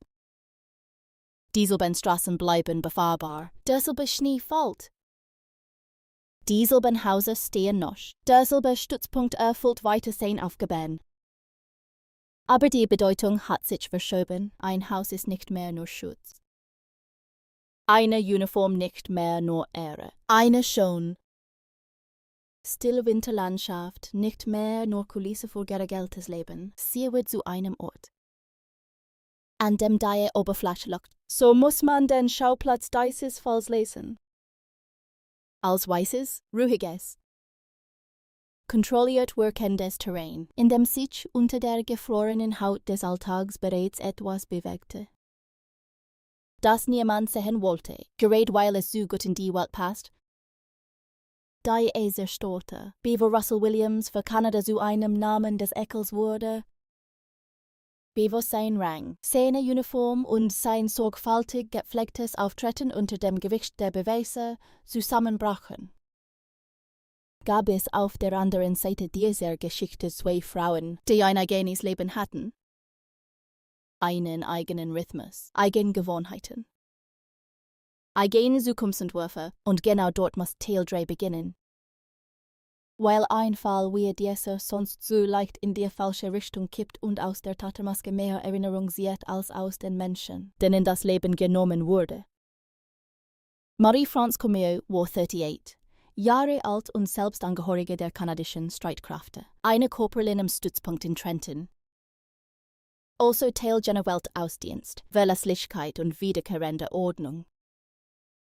Da in diesem Fall später so bitter ironisch wirken sollte, Jessica Lloyd war 27, Jahre alt, lebte in der Gegend von Belleville und arbeitete in einem Gefängnis. Sie stand in einem anderen Abschnitt des Lebens, jünger, nachher in jenem Alter, in dem viele Dinge noch im Werden sind. Pläne noch offen da liegen, Besichungen. Arbeit, Zukunft noch nicht als fertige Form, sondern als Möglichkeit empfunden werden. Reuters berichtet 2010, dass Williams, sich des Mordes an der 38-jährigen Korporalin Marie-France Comeau und an der 27-jährigen Jessica Lloyd schuldig bekannte. Doch solche Angaben reichen nicht. Ihre Geschichte zu tragen, ein Opfer ist keine Alterszahl. Kein juristischer Ausdruck, kein Name in einer Anklageschrift. Ein Opfer ist das, was morgens mit einem bestimmten Schritt durchs Haus geht.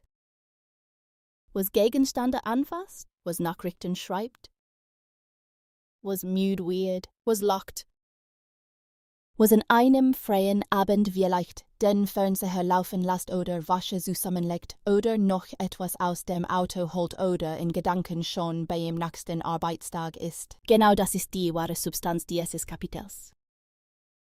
Marie-France Comeau muss man sich zuerst als jemanden vorstellen, der in einer Welt Ausdienst planen, Routinen und klaren Ablaufen lebte, Menschen.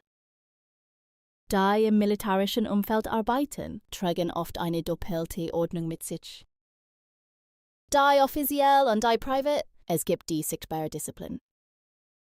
Da Pünktlichkeit, da Verlässlichkeit, den geordneten Tageslauf und daneben das gewöhnliche Leben, in dem man wie alle anderen die Schuhe an der Tür aussieht, etwas essen muss, den Körper von einem langen Tag entlastet, vielleicht kurz noch telefoniert oder in Gedanken bleibt. Waren die Wohnung um einen herum stille wired, gerade bei einer Frau wie Marie-France. Da selbst auf dem Stützpunkt diente, bekommt diese Alltäglichkeit zusätzliches Gewicht. Denn hier wurde nicht einfach irgendein Leben zerstört, sondern das Leben einer Frau, die Teil jener Institution war, deren ranghoher Befehlshaber ihr später das Schlimmste antat. Der spätere Umstand, dass Williams ihr Vorgesetzter war und am selben Stützpunkt arbeitete, gehört zu den verstörendsten Elementen des gesamten Falls. Reuters und an der Berichte hielten fest, dass Comeau auf demselben Stützpunkt arbeitete, den Williams kommandierte. Aber auch das ist erst der Rahmen. Innerhalb dieses Rahmens war sie ein Mensch mit Eigenwärme, nicht bloß mit Dienstgrad. Man muss sich ihr Zuhause vorstellen. Nicht als forensischen Ort, sondern zunächst als Rückzugsraum. Das liegt in den Zimmern, der Geruch der Wohnung am Abend. Die Dinge auf einer Kommode, Kleidung, die über einen Stuhl gelegt wurde, vielleicht eine Tasche vom Arbeitstag. Vielleicht der automatische Griff zu einer Gewohnheit, die niemand später in den Akten vermerkt. Obwohl sie in Wahrheit das ganze Leben ausmacht, der Respekt vor den Opfern verlangt. Dass man gerade diese unauffälligen Dinge ernst nimmt, denn in ihnen steckt alles, was ein Täter nicht zerstören kann, auch wenn den Körper vernichtet. Bei Jessica Lloyd ist die Geschichte des Opfers anders gefärbt, aber nicht weniger schmerzhaft. Sie war jünger, lebte in einer ländlicheren Umgebung nahe Belleville, arbeitete im Gefängnissystem und führte damit ebenfalls ein Leben, das nach außen nach Struktur aussah. Menschen, die in einer Haftanstalt arbeiten, tragen den Alltag der Kontrolle, der Vorsicht, des geregelten Betriebs oft mit nach Haus, aber sie werden dadurch nicht härter gegen das Privat. Im Gegenteil, vielleicht schätzt man dann das eigene sogar mehr. Die Tür, die man hinter sich schließen kann. Das Haus, das nur einem selbst gehört. Die Ruhe, die Abwesenheit fremder Blick. Den Abend, der langsam wird. Jessica Lloyds Geschichte muss deshalb über diese kleine, In-Time-Geography erzählt werden. Ein Haus in der Winterlandschaft Ostentarios, ein Auto vor der Tür. Routinen, an denen andere Menschen spatten möchten. Dass was nicht mehr stimmte, Reuters berichtete. Dass sie als Angestellte eines Gefängnisses arbeitete und Ende Januar 2010 aus ihrem Haus entführt wurde, nachdem sie nicht zur Arbeit erschienen war und ihr Auto noch vor dem Haus stand. Auch hier ist die juristische Kurzform nur ein hartes Gerüst, dahinter steht ein Leben. Das bis kurz vor dem Verbrechen noch in Bewegung war. Vielleicht hatte sie vor die nächsten Tage etwas vor. Vielleicht lagen Dinge herum, da sie es später hatte aufräumen wollen. Vielleicht lief ein kleines Stück ihres Alltags so banal ab, dass es vor immer unsichtbar geblieben war. Hatte nicht dieses Verbrechen alles in eine letzte Bedeutung gezwungen. Genauso funktioniert Verlust. Erst durch den Bruch erkennen andere, wie es ein Mensch die Welt bereits ausgefüllt hatte. In der Geschichte der Opfer dieses Falls geht es deshalb nicht nur darum, wie sie offiziell waren, sondern wie ihr Fehlen den Raum verändert. Bei Marie France bedeutete das Fehlen wahrscheinlich, dass in einem Ort militärischer Routine plötzlich eine scharfe Stille entstand, weltjemmend, der in diese Ordnung gehörte, aus ihr herausgerissen worden war. Bei Jessica bedeutete es, dass das Haus, das Auto, die Einfahrt und das Ausbleiben am Arbeitsplatz sich in alarmierende Zeichen verwandelten. Ein Mensch fällt nie abstrakt, er fällt konkret. Eine Stimme meldet sich nicht, eine Schicht bleibt unbesetzt. Eine Antwort kommt nicht, eine Verabredung wird nicht eingehalten. Ein Raum bleibt unbenutzt, die wahre Geschichte des Opfers beginnt oft genau dort. Wo andere merken, dass die Welt nicht mehr wie sonst reagiert. Gerade bei Frauen, die ein berufliches Leben mit Verantwortung führen, ist diese Verschiebung oft besonders deutlich, weil ihr Alltag für andere normalerweise lesbar ist. Wo so Arbeit geht, wo Routinen hat, wo verlässlich ist, dessen Ausbleiben klingt sofort lauter. Das macht den ersten Schrecken solcher Fälle so brutal. Nichts von dem, was einen Menschen zuverlässig erscheinen lässt, schützt IHN im entscheidenden Augenblick. Es sorgt nur dafür, dass die Unordnung schneller sichtbar wird. Jessica Lloyd war in den später veröffentlichten Ermittlungsunterlagen nicht bloß als Opfer eines Mordes präsent, sondern auch als Ziel eines Täters, der sie über langere Zeit auspackte und in seine Vorstellungen einbaute. Das ist eine zusätzliche Grausamkeit dieses Falls. Er traf nicht zufällig in einen fremden Raum, sondern suchte sich Frauen. Beobachtete, näherte sich der intimsten Grenze ihres Lebens und trat dann darüber. Gerichtliche und mediale Berichte hielten fest, dass Williams Frauen fotografisch auspackte, in ihre Häuser eindrang, unter Wasser stahl und sich in ihrer Kleidung fotografierte. Bevor die Gewalt in zwei Fällen eskalierte bis zum Mord, wenn man Teil 3 sauber erzählt, darf man daraus kein voyeuristisches Bild machen. Es muss viel mehr sichtbar werden. Was dadurch geraubt wurde, nicht nur Körper, sondern Privatsphäre, wurde. Die elementare Sicherheit des Zuhauses. Marie France und Jessica lebten beide in einem Raum, der eigentlich Schutz bedeutete. Das ist zentral. Der Täter griff nicht an einem abstrakten Ort an, sondern an der Stelle, an der ein Mensch die Rüstung des Tages erblickt, dort, wo keine Öffentlichkeit mehr ist, Warang. Beruf und Fassung sich entspannen dürfen. Die Geschichte des Opfers in diesem Fall ist deshalb immer auch eine Geschichte über Schutzräume. Über Frauen, die nach außen funktionierten und im Inneren ihres Lebens dasselbe suchten wie jeder andere Mensch. Ruhe, Normalität. Einen Ort, an dem man nicht beobachtet, nicht taxiert, nicht bedroht wird. Dass genau dieser Raum verletzt wurde, macht ihre Geschichte so schmerzlich.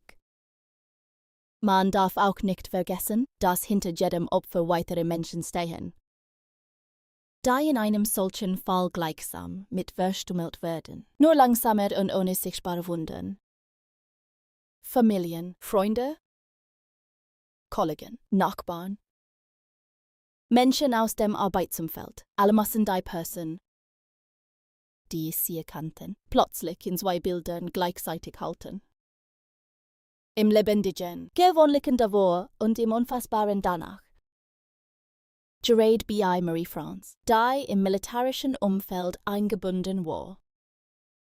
Dürfte das Echo ihres Todes auch kollegial besonders intensiv gewesen sein, wenn jemand verschwindet oder ermordet wird.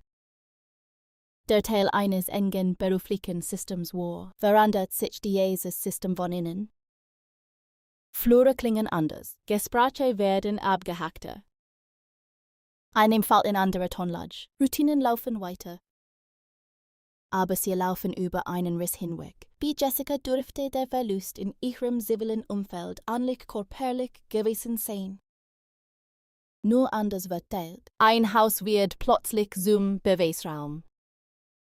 Eine Einfahrt bekommt eine zweite Bedeutung. Ein Arbeitsplatz muss erklären, warum jemand nicht auftaucht. Diese Verschiebungen sind Teil ihrer Opfergeschichte. Will sie zeigen, wie weit ein Mensch in andere Leben hineinreicht. Man sieht die Tragweite eines Lebens oft erst, wenn es fehlt. Dass beide Frauen berufstätig, eingebunden und in ihrer jeweiligen Umgebung verortet waren, macht den Fall umso harter, weil hier keine Abstraktionen angegriffen wurden, sondern Erwachsene, konkret Leben in voller Bewegung. Es ist wichtig, in Teil 3 die Opfer nicht künstlich zu idealisieren. Man ehrt Menschen nicht am besten, indem man sie zu Heiligen macht, sondern indem man ihre wirkliche Menschlichkeit ernst nimmt. Das bedeutet, siehe als Frauen mit Müdigkeit, Gewohnheiten, vielleicht kleinen Unordnungen, eigenem Humor, eigenen Eigenheiten zu denken, vielleicht wo einer von ihnen jemand, der Dinge ordentlich hinlegt, waren die andere hier etwas stehen ließ. Am Essbad zu erledigen, vielleicht mochte eine den stillen Feierabend. Waren die an der Ehe telefonierte, Musik laufen ließ oder noch unterwegs war. Solche Details sind nicht immer öffentlich dokumentiert, aber genau in dieser Sphäre spielt das echte Leben. Und wenn man sie innerlich mitdenkt, kann man dem Verbrechen seine schlimmste Leistung nicht zugestehen. Nämlich die Opfer auf die Rolle des Getöteten zu reduzieren. Marie-France Como war nicht in erster Linie die Frau. Die in diesem Fall starb, sie war zuerst eine Frau. Die lebte, arbeitet. Ihren Platz in der Welt hatte und von anderen gekannt wurde. Jessica Lloyd war nicht in erster Linie die Frau. Die verschwand. Sie war zuerst jemand mit einer Zukunft. Mit Räumen, Routinen und Menschen, die sie erwarteten. Teil 3 musste ich lesen. Aber entschieden gegen die Reduction arbeiten, gerade weil der Tate so viel öffentliche Aufmerksamkeit auf sich zog, müssen die Opfer hier das Zentrum zurückbekommen. Der Fall Russell Williams lebt von seinem Kontrast zwischen makelloser, oberflächlicher und abgründiger Tat. Doch die moralische Wahrheit dieses Kontrasts liegt nicht in seiner Fallhöhe, sondern in dem was er zwei Frauen und vielen weiteren Betroffenen nahm. Reuters und die Canadian Encyclopedia berichten zudem. dass Williams neben den beiden Morden auch 2 weitere Frauensexuellangriffe und insgesamt Dutzende Einbrüche und Fetischdelikte beging. Dadurch wird noch deutlicher, dass Marie-France und Jessica nicht zufällig in eine singulare Tat gerieten, sondern in die Eskalation eines bereits lange bestehenden Musters. Auch das gehört zu ihrer Geschichte, wenn auch auf schmerzhafte Weise. Sie wurden Opfer eines Täters, der seine Gewalt zuvor bereits in anderer Form geübt und verfeinert hatte. Das macht ihr Schicksal nicht definierend, aber es zeigt, in welchem Netz von Übergriffigkeit und Kontrolle sie schließlich gefangen wurden. Dennoch soll Teil 3 nicht im Tater enden. Muss bei den Frauen bleiben. Bei Marie-France in ihrer professionellen Welt und ihrer privaten Verwundbarkeit. Bei Jessica in ihrem stillen Haus, ihrer Arbeit, ihrer Jugend, ihrer offenen Zukunft. Bei dem, was beide gemeinsam hatten. Obwohl ihre Lebenssituationen verschieden waren, sie lebten in einer Welt, die ihnen eigentlich Schutz versprach. Beide waren keine losgelösten Figuren in einer dunklen Legende, sondern Menschen im festen Gewebe ihres Alltags. Genau dieses Gewebe wurde zerrissen. Und das ist vielleicht das Schwerste in ihrer Geschichte. Nicht nur, dass sie starben, sondern dass sie aus einer Welt geholt wurden, in der noch so viel von ihnen da war. Die Tass, die Jackie, die schickt, das Auto, das Bett, die vertraute Nachricht, die nicht mehr kam. So muss man Teil 3 lesen als Rückgabe. Eine Rückgabe von Gewicht, Würde und Gegenwart in 2 Frauen, die in der öffentlichen Erinnerung oft hinter der Monstrosität des Taters verschwinden, je eher stehen sie da wo. Nicht als Symbole, nicht als bloße Anklagepunkte, sondern als Leben, die in Ontario ihren Platz hatten. Bis ein Mann, dem wir vertrauten. Dies platzierte Tote Zeugen delte. Der Vorfall in diesem Fall beginnt nicht mit einem Null, sondern mit jener falschen Ruhe, in der ein Abend sich verhält. Als sei nur ein weiterer Abend, genau das macht Teil 4 so kalt. Nichts an der Oberfläche kunditen, dass gleich etwas geschieht. Das 2 Lebenbinden und eine ganze Region vergiften wird. Es gibt keine theatralische Verdunkelung. Kein sichtbares Vorzeichen, keine Außergäste des Schicksals. Stattdessen stehen Häuser in der Winterluft. Einfahrten sind mit Schnee gesaumt. Irgendwo läuft ein Fernseher, irgendwo klappert Geschirr. Irgendwo wird eine Jacke über einen Stuhl gehängt. Und in dieser ganzen gewöhnlichen Welt bewegt sich ein Mann, der so viel Ordnung ausstrahlt, dass die meisten Menschen gerade in einem keinen Ursprung des Schreckens vermuten würden.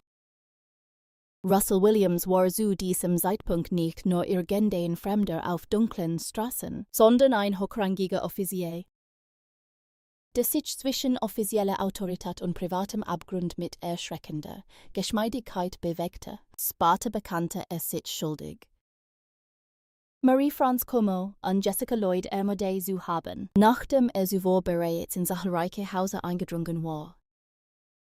Frauen aus Pionier und persönliche Gegenstände gestohlen hatte, doch im eigentlichen Moment des Vorfalls ist diese spätere Gewissheit noch nicht da. Da gibt es nur die kalte Gegenwart eines Taters, der den entscheidenden Schritt über eine Grenze setzt. Die für andere Menschen heilig ist. Bei Marie-France Como beginnt dieser Vorfall in der Intimität eines Zuhauses. Kein öffentlicher Raum, kein unübersichtlicher Parkplatz. Keine anonyme Zwischenzone, sondern das eigene Haus. Jener Ort, an dem ein Mensch seine Wachsamkeit erblickt. Das ist entscheidend, viele Verbrechen erschüttern, weil sie Gewalt enthalten. Dieser Fall erschüttert zusätzlich, weil sieht, wie vollständig ein Täter sich den Schutzraum eines anderen Menschen aneignet. Reuters berichtete, William sei in Comeaus Haus eingedrungen. habe sie über Stunden sexuell missbraucht und sie anschließend durch auf Mund und Nase gedrucktes Klebeband erstickt. Schon die Nüchternheit dieser späteren Feststellung ist schwer zu ertragen. Weil sie etwas beschreibt, das in Wirklichkeit aus einer langen Kette von Entscheidungen, Blicken, Bewegungen und entsetzlicher Kontrolle bestand. Der Vorfall selbst muss deshalb nicht sensationsheischend erzählt werden, sondern als gewaltsame Umkehrung von Sicherheit. Eine Frau ist zu Hause, jammend. Der dort nichts zu suchen hat, ist plötzlich dort. Der Raum kippt, alles. Was eben noch Schutz bedeutete, antwortet nicht mehr wie Schutz. Die Wände stehen noch, die Möbel stehen noch. Vielleicht ist das Licht noch dasselbe. Doch der Sinn des Ortes ist zerstört. Gerade darin zeigt sich die besondere Grausamkeit von Williams Taten. Überfiel nicht nur Menschen. Überfiel das Vertrauen, das Menschen in geschlossene Türen und private Räume legen. Bei Jessica Lloyd ist der Vorfall anders in seiner Form, aber ähnlich in seiner Logik. Wieder beginnt alles in einem Haus, in der stillen Sphäre des eigenen. Wieder nicht draußen in offener Gefahr, sondern dort, wo ein Mensch glauben darf, für den Tag fertig zu sein. Reuters berichtet, dass Williams Jessica Lloyd aus ihrem Haus entführte. Sie in sein Haus brachte, wiederholt Vergewaltigt und später Totheit. Auch hier darf man sich nicht von der späteren Kürze der Fakten tauschen lassen. Ein Vorfall wie dieser besteht aus einer grausamen Verschiebung der Wirklichkeit. Eine Frau ist in ihrem eigenen Lebensraum, dann ist sie plötzlich nicht mehr in ihrem eigenen Leben. Ein Täter tritt in diesen Raum ein und mit ihm ändert sich nicht nur die körperliche Situation, sondern die gesamte Ordnung der Welt. Aus Vertrautheit wird ausgeliefert sein. Aus den nächsten Minuten, die eigentlich banal hatten weggehen sollen, wird eine Kette von Augenblicken, in denen die Zukunft abrupt aufhört. Selbstverständlich zu sein, genau das muss spürbar werden. Nicht das laute Bild, sondern die Enge. Die plötzliche Unmöglichkeit, sich auf die alten Regeln zu verlassen. Der Vorfall in diesem Fall ist nämlich weniger durch impulsiv, Rasserei gekennzeichnet als durch kalte Kontrolle. Williams wirkte später in seinem Verhalten nicht wie ein Mann, der in blinder Wut explodierte, sondern wie jemand, der plant, beobachtete, auswählte und dann handelte. Gerichtliche und mediale Berichte schildern ein Muster von Ausbauung, Einbrüchen, fotografische Überwachung und Fetischdelikten, die den beiden Morden vorausgingen. Das verändert die Art, wie man den Vorfall lesen muss. Es ist nicht bloß eine einzelne enthemmte Tat. Es ist der Punkt, an dem ein bereits lange laufender Prozess aus Grenzverletzung, Fantasie, Beobachtung und Besitzdenken in äußerster Gewalt umschlägt. In erzählerischer Hinsicht ist das von enormer Bedeutung, denn der Vorfall beginnt dann nicht erst mit dem Eindringen in ein Haus, sondern viel früher, in Blicken von außen, in Fahrten durch die Gegend, in gespeicherten Bildern, in Entscheidungen, die im Täter schon gefallen sind. Waren die Opfer noch nichts davon wissen? Das ist der eigentliche Horror dieses Kapitels. Die Frauen leben weiter in ihrem normalen Takt, waren sich im Kopf des Täters längst eine andere Wirklichkeit vorbereitet. Man muss sich deshalb auch die Stunden vor der Tat vorstellen, nicht als Nachweisbier Minute für Minute, sondern als Atmosphäre, draußen Winter. Vielleicht ein Fahrzeug auf einer dunklen Straße, vielleicht das Leisdröhnen eines Motors, das in ländlicher Umgebung weitertragt als in der Stadt. Vielleicht irgendwo ein Fenster. Hinter dem warmes Licht steht ein Täter, der genau weiß, was will. Bewegt sich in diesem Raum fast gespenstisch leicht, gerade weil alles Eichen herum auf Normalität eingestellt ist.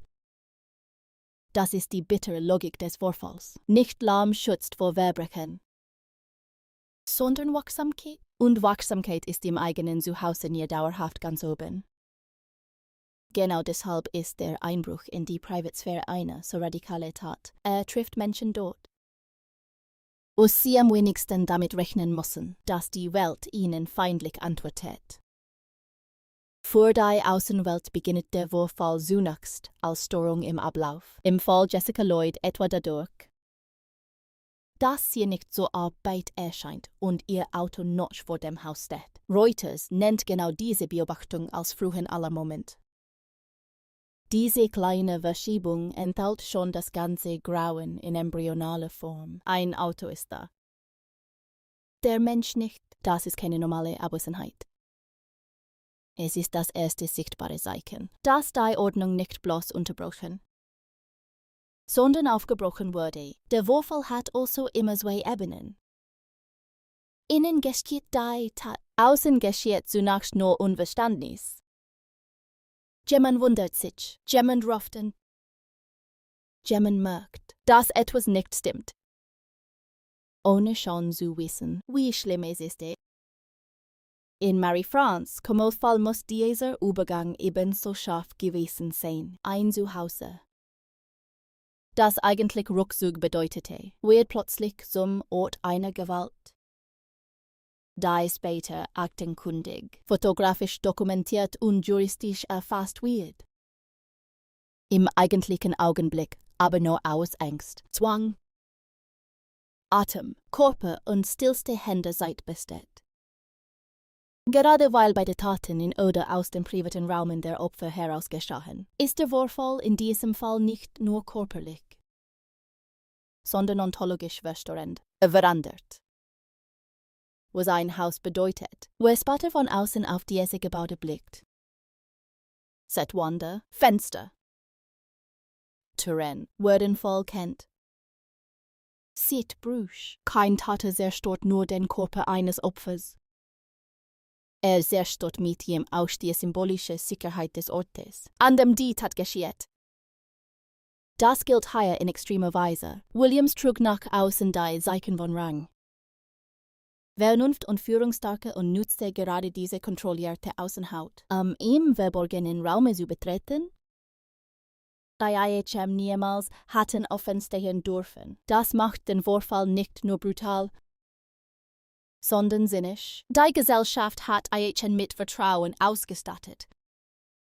Und es setzte die gesellschaftliche Tarnung ein, das intimste Vertrauen anderer Menschen zu vernichten. Wir muss deshalb auch die seelische Asymmetrie dieser Taten zeigen. Auf der einen Seite Frauen, die sich im Schutzraum ihres Lebens befinden, auf der anderen Seite ein Täter, der vorbereitet, entschlossen und in seiner inneren Haltung bereits weit jenseits normaler moralischer Hemmungen operiert. Das Zusammentreffen dieser beiden Zustände ist der eigentliche Vorfall, nicht bloß der körperliche Angriff, sondern das Aufeinandertreffen von Selbstverständlichkeit und kalkulierter Bosartigkeit. Eine Frau bewegt sich innerhalb ihres eigenen Alltags. Der Täter bewegt sich bereits außerhalb jeder gemeinsam geteilten Wirklichkeit. Und wenn diese beiden Räume kollidieren, entsteht das, was später in Akten nocturn Tat genannt wird. In Wahrheit aber ist es ein Herausreißen eines Menschen aus seiner letzten Selbstverständlichkeit. Man sollte in diesem Kapitel auch nicht übersehen, dass Williams Taten nicht im Effekt an einem zufälligen Ort explodierten, sondern auf Kontrolle beruhten. Dies Kontrolle ist zentral, weil sie erklärt, warum der Fall so lange wie ein doppelter Betrug wirkt. Der Täter betrug seine Umwelt mit seiner respektablen Erscheinung. Und er betrug die Opfer mit dem Überfall auf genau den Raum, in dem sie keinen Betrug mehr erwarten. Dass Jessica Lloyd nach der Entführung in Williams Haus gebracht wurde, wie Reuters es schilderte, verstärkt dies Kontrolle noch weiter. Der Vorfall endet also nicht an der Schwelle des Opferhauses, sondern setzt sich in der totalen Besitzergleichung fort. Das ist wichtig, ohne in so nötig ausmalende abzugleiten. Der Kern ist nicht das sensationelle Detail, sondern die Struktur der Macht. Eine Frau wird aus ihrem Leben herausgenommen und in einen Raum gezwungen, der dem Täter gehört, indem die Regeln setzt, indem eigenes Zeitgefühl, ihre Orientierung, ihre Hoffnung auf normale Rettungslogik zerbrechen. Genau solche Strukturen machen reale Gewalt, so anders als fiktionales Böses.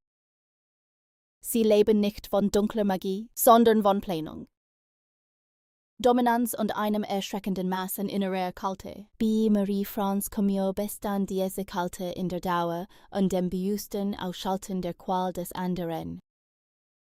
Reuters Bericht über stundenlangen Missbrauchen die Tötung durch Ersticken mit Klebeband spricht in wenigen Worten von einem Ausmaß an Grausamkeit, das nicht impulsiv wirkt, sondern bewusst wohlsogen. Genau deshalb darf Tilvia nicht hektisch ersalt werden.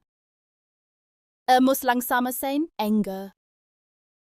Fast ersticken in seinem Gefühl, denn das Verbrechen selbst war keine kurze Explosion, sondern ein von Williams kontrollierte Zerstörung der Person des Opfers. Nach außen aber bleibt die Welt in diesen Stunden ungerührt. In einem Nachbarhaus schlaft vielleicht jemand, irgendwo fährt ein Raumfahrzeug. Irgendwo läuft eine Sputnik-Richtensendung. Irgendwo steht Diesel bei Winterluft zwischen Häusern und Feldern. Das gehört zur Ungeheuerlichkeit realer Fälle. Die Welt hält nicht an. Wenn ein Mensch in Eicher vernichtet wird, sie läuft weiter. Und gerade die Gleichzeitigkeit von Routine und Ausnahmezustand macht den Vorfall so schwer auszuhalten. Für die Angehörigen und Kollegen der Opfer beginnt das Grauen erst später sichtbar zu werden. In Form der Abwesenheit, des Ausbleibens, der Stille, die nicht mehr plausibel ist.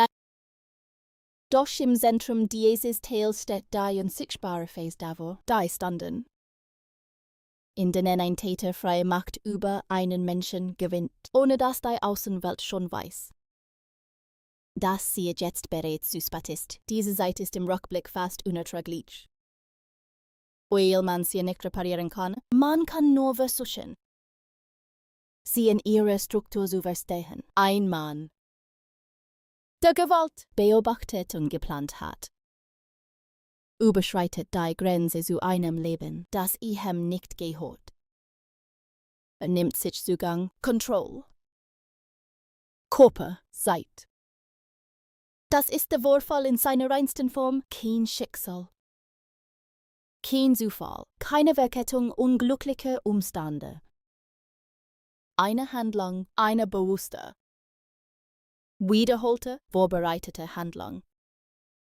Genau deshalb sitzt dieser Fall so tief. Er zeigt nicht nur, dass Menschen zu Gewalt fähig sind, er sieht, dass ein Mann mit Uniform, Status und scheinbar vollkommener Selbstbeherrschung in der Lage war, 10 kalte bis in die intimsten Räume anderer Menschen zu tragen. Tilvia endet daher nicht mit dem späteren Auffinden von Spuren oder mit der öffentlichen Erkenntnis.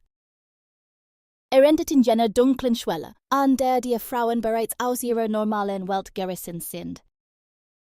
Während draußen noch alles aussieht wie Winter, Ordnung und gewöhnlicher Abend. Das Auto steht vielleicht noch da, der Schnee liegt noch still.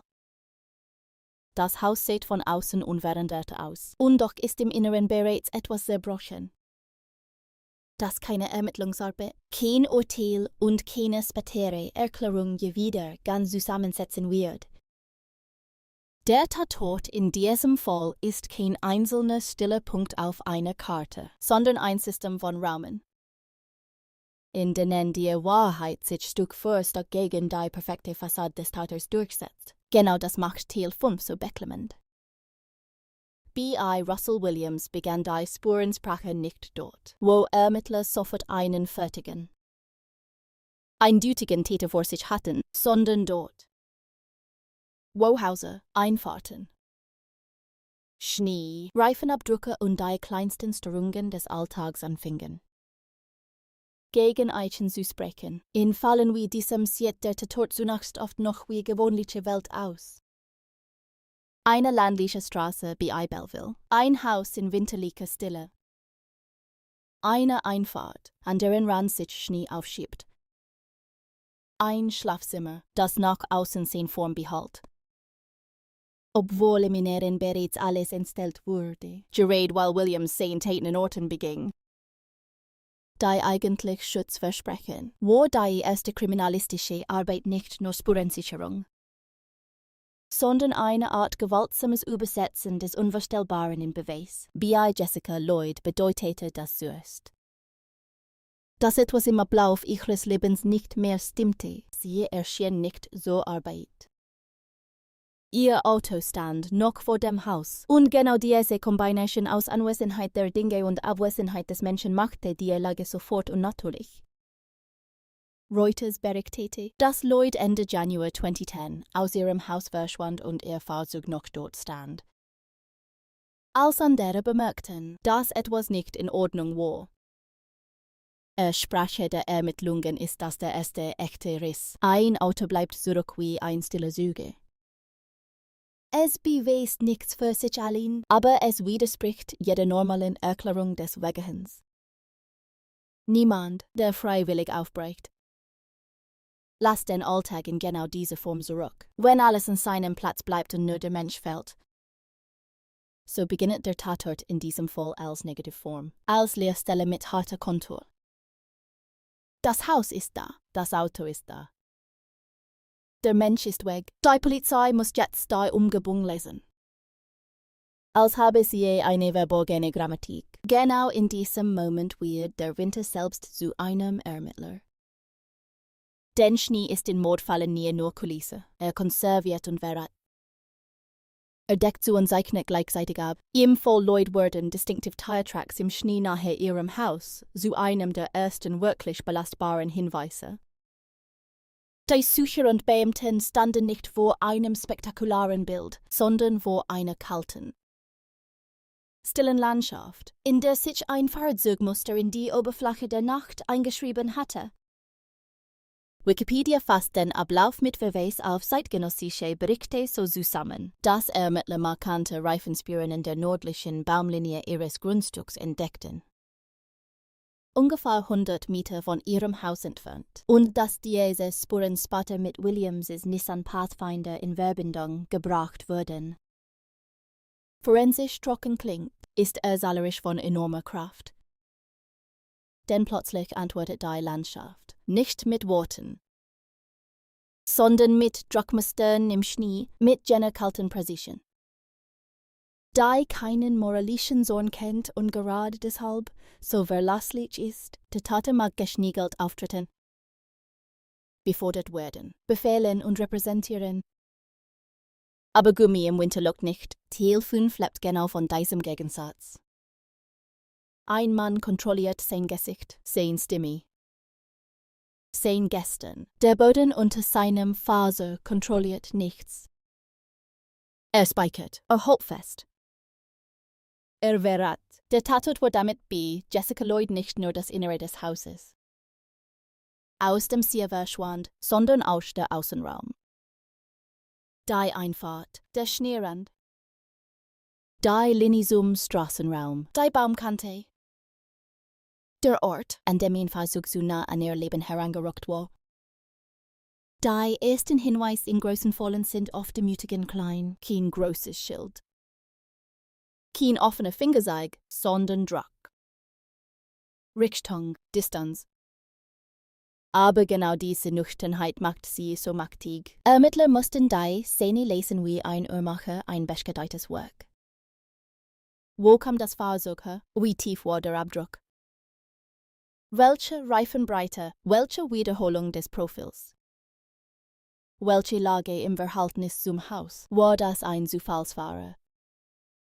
Einwände, jemand mit lokalem Bezug oder jemand, der gezielt genau an diesem Rand stand. Solche Fragen wirken technisch.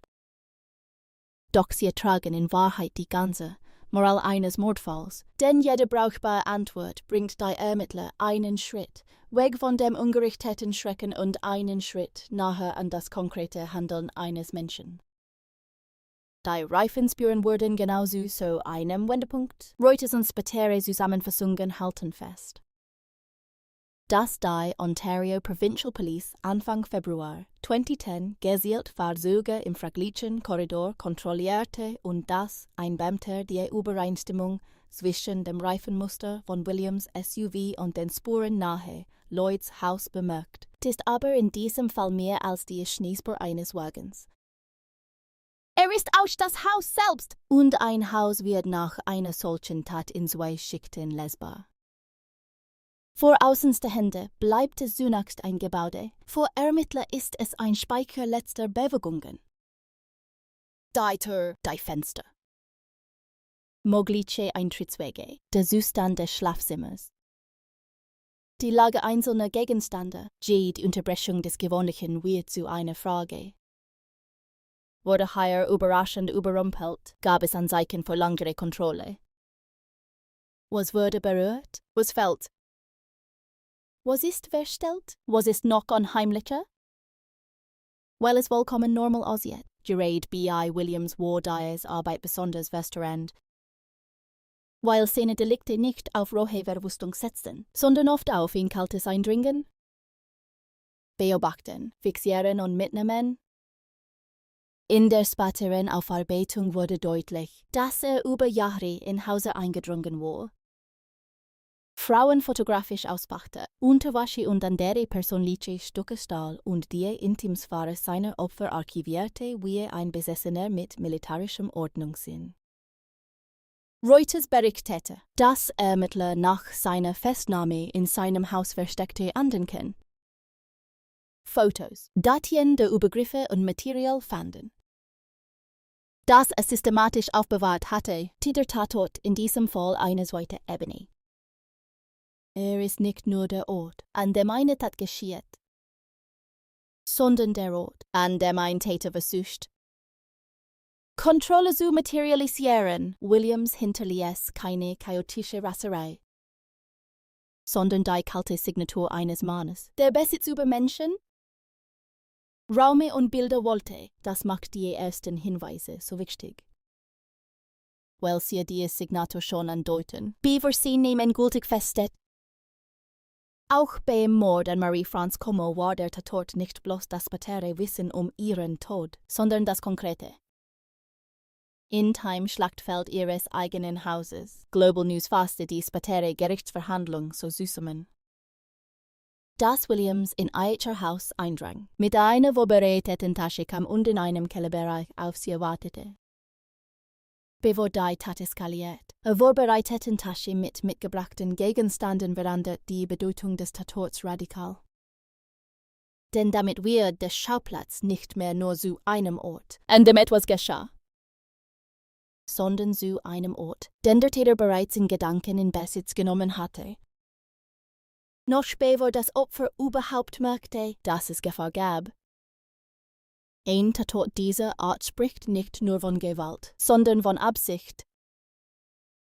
Sagt, dass der Täter nicht im Affekt ins Zimmer taumelte, sondern die Schwelle überschritt, während in IHM die Tat längst geformt war.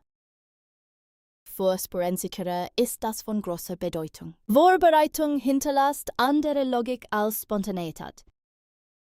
Mitgebrachte Fesselungs- oder Kontrollmittel, gesielte Bewegungen im Haus, ausgewählte Verstecke, Verhalten im Dunkeln. All das gehört zu einer Handschrift, und die Handschrift eines Täters ist oft das erste. Was Ermittler spüren, noch bevor sie es sehr wollig ausformulieren können. Gerät in Teil 5 muss dieser kriminalistische Blick deutlich werden. Die Wahrheit in einem Fall wie diesem kommt nicht als Geständnis zu Beginn. Sie kommt als Muster, als Zusammenhang von Raum, Zeit und Material, als Übereinstimmung zwischen dem, was draußen im Schnee liegt, und dem, was drinnen an der Struktur der Tat ablesbar ist. Dazu kommt in Williams Fall eine dritte, fast unheimliche Ebene des Tatorts, sein eigenes Haus. Denn sobald der Verdacht sich verdichtet und die Polizei nach seiner Festnahme Durchsuchungen vornahm, verwandelte sich sein Zuhause selbst in einen Gegentatort. In ein Archiv der Schuld. City News berichtet im Februar 2010. Das forensische Team sei in Ottawa House stundenlang durchsuchten, nachdem er wegen der Morde und weiterer Sexualdelikte angeklagt worden war. An den oder laut Vernehmung finden konnten, war nicht bloß irgendeines Material, sondern die innere Mechanik des Falls. Laut den Sparte, zusammengefassten Angaben aus der Vernehmung führte Williams die Polizei zu versteckten Trophäen. Fotografien, Videodatien, Kleidungsstücken und digital gesichertem Material, das sehen Delikte miteinander verband. Sich Teil 5 Weg vom klassischen Bild eines einzelnen Fundorts hin zu etwas viel kalterem. Der Tatort verteilt sich über mehrere Räume. Das Opferhaus erzählt vom Angriff, die Umgebung erzählt von der Bewegung des Täters. Sein eigenes Haus erzählt vom Nachleben der Tat in seinem Kopf. Diese Triangulation ist der eigentliche Durchmesser des Falls. Und die ersten Hinweise bilden die Schmalbrücke dazwischen. So ist nur eine verlernte Frau. Dann ein Auto, das noch da ist. Dann Reifenspuren, dann der Abgleich. Dann die Feststellung, dass dieser Mann nicht zufällig in die Nähe dieser Spur gerät. Dann die wachsende Erkenntnis, dass hinter einem tadellos wirkenden Offizier eine ganze innere Beweiswelt verborgen liegt. Für die Familien und die Öffentlichkeit muss dies fast und wirklich gewirkt haben. Ein Tatort ist vor außenste Hände oft nur absperrband. Polizeiwagen und ein paar Männer in weißen Overalls, doch in Wahrheit ist er ein Ort extremer Verdichtung.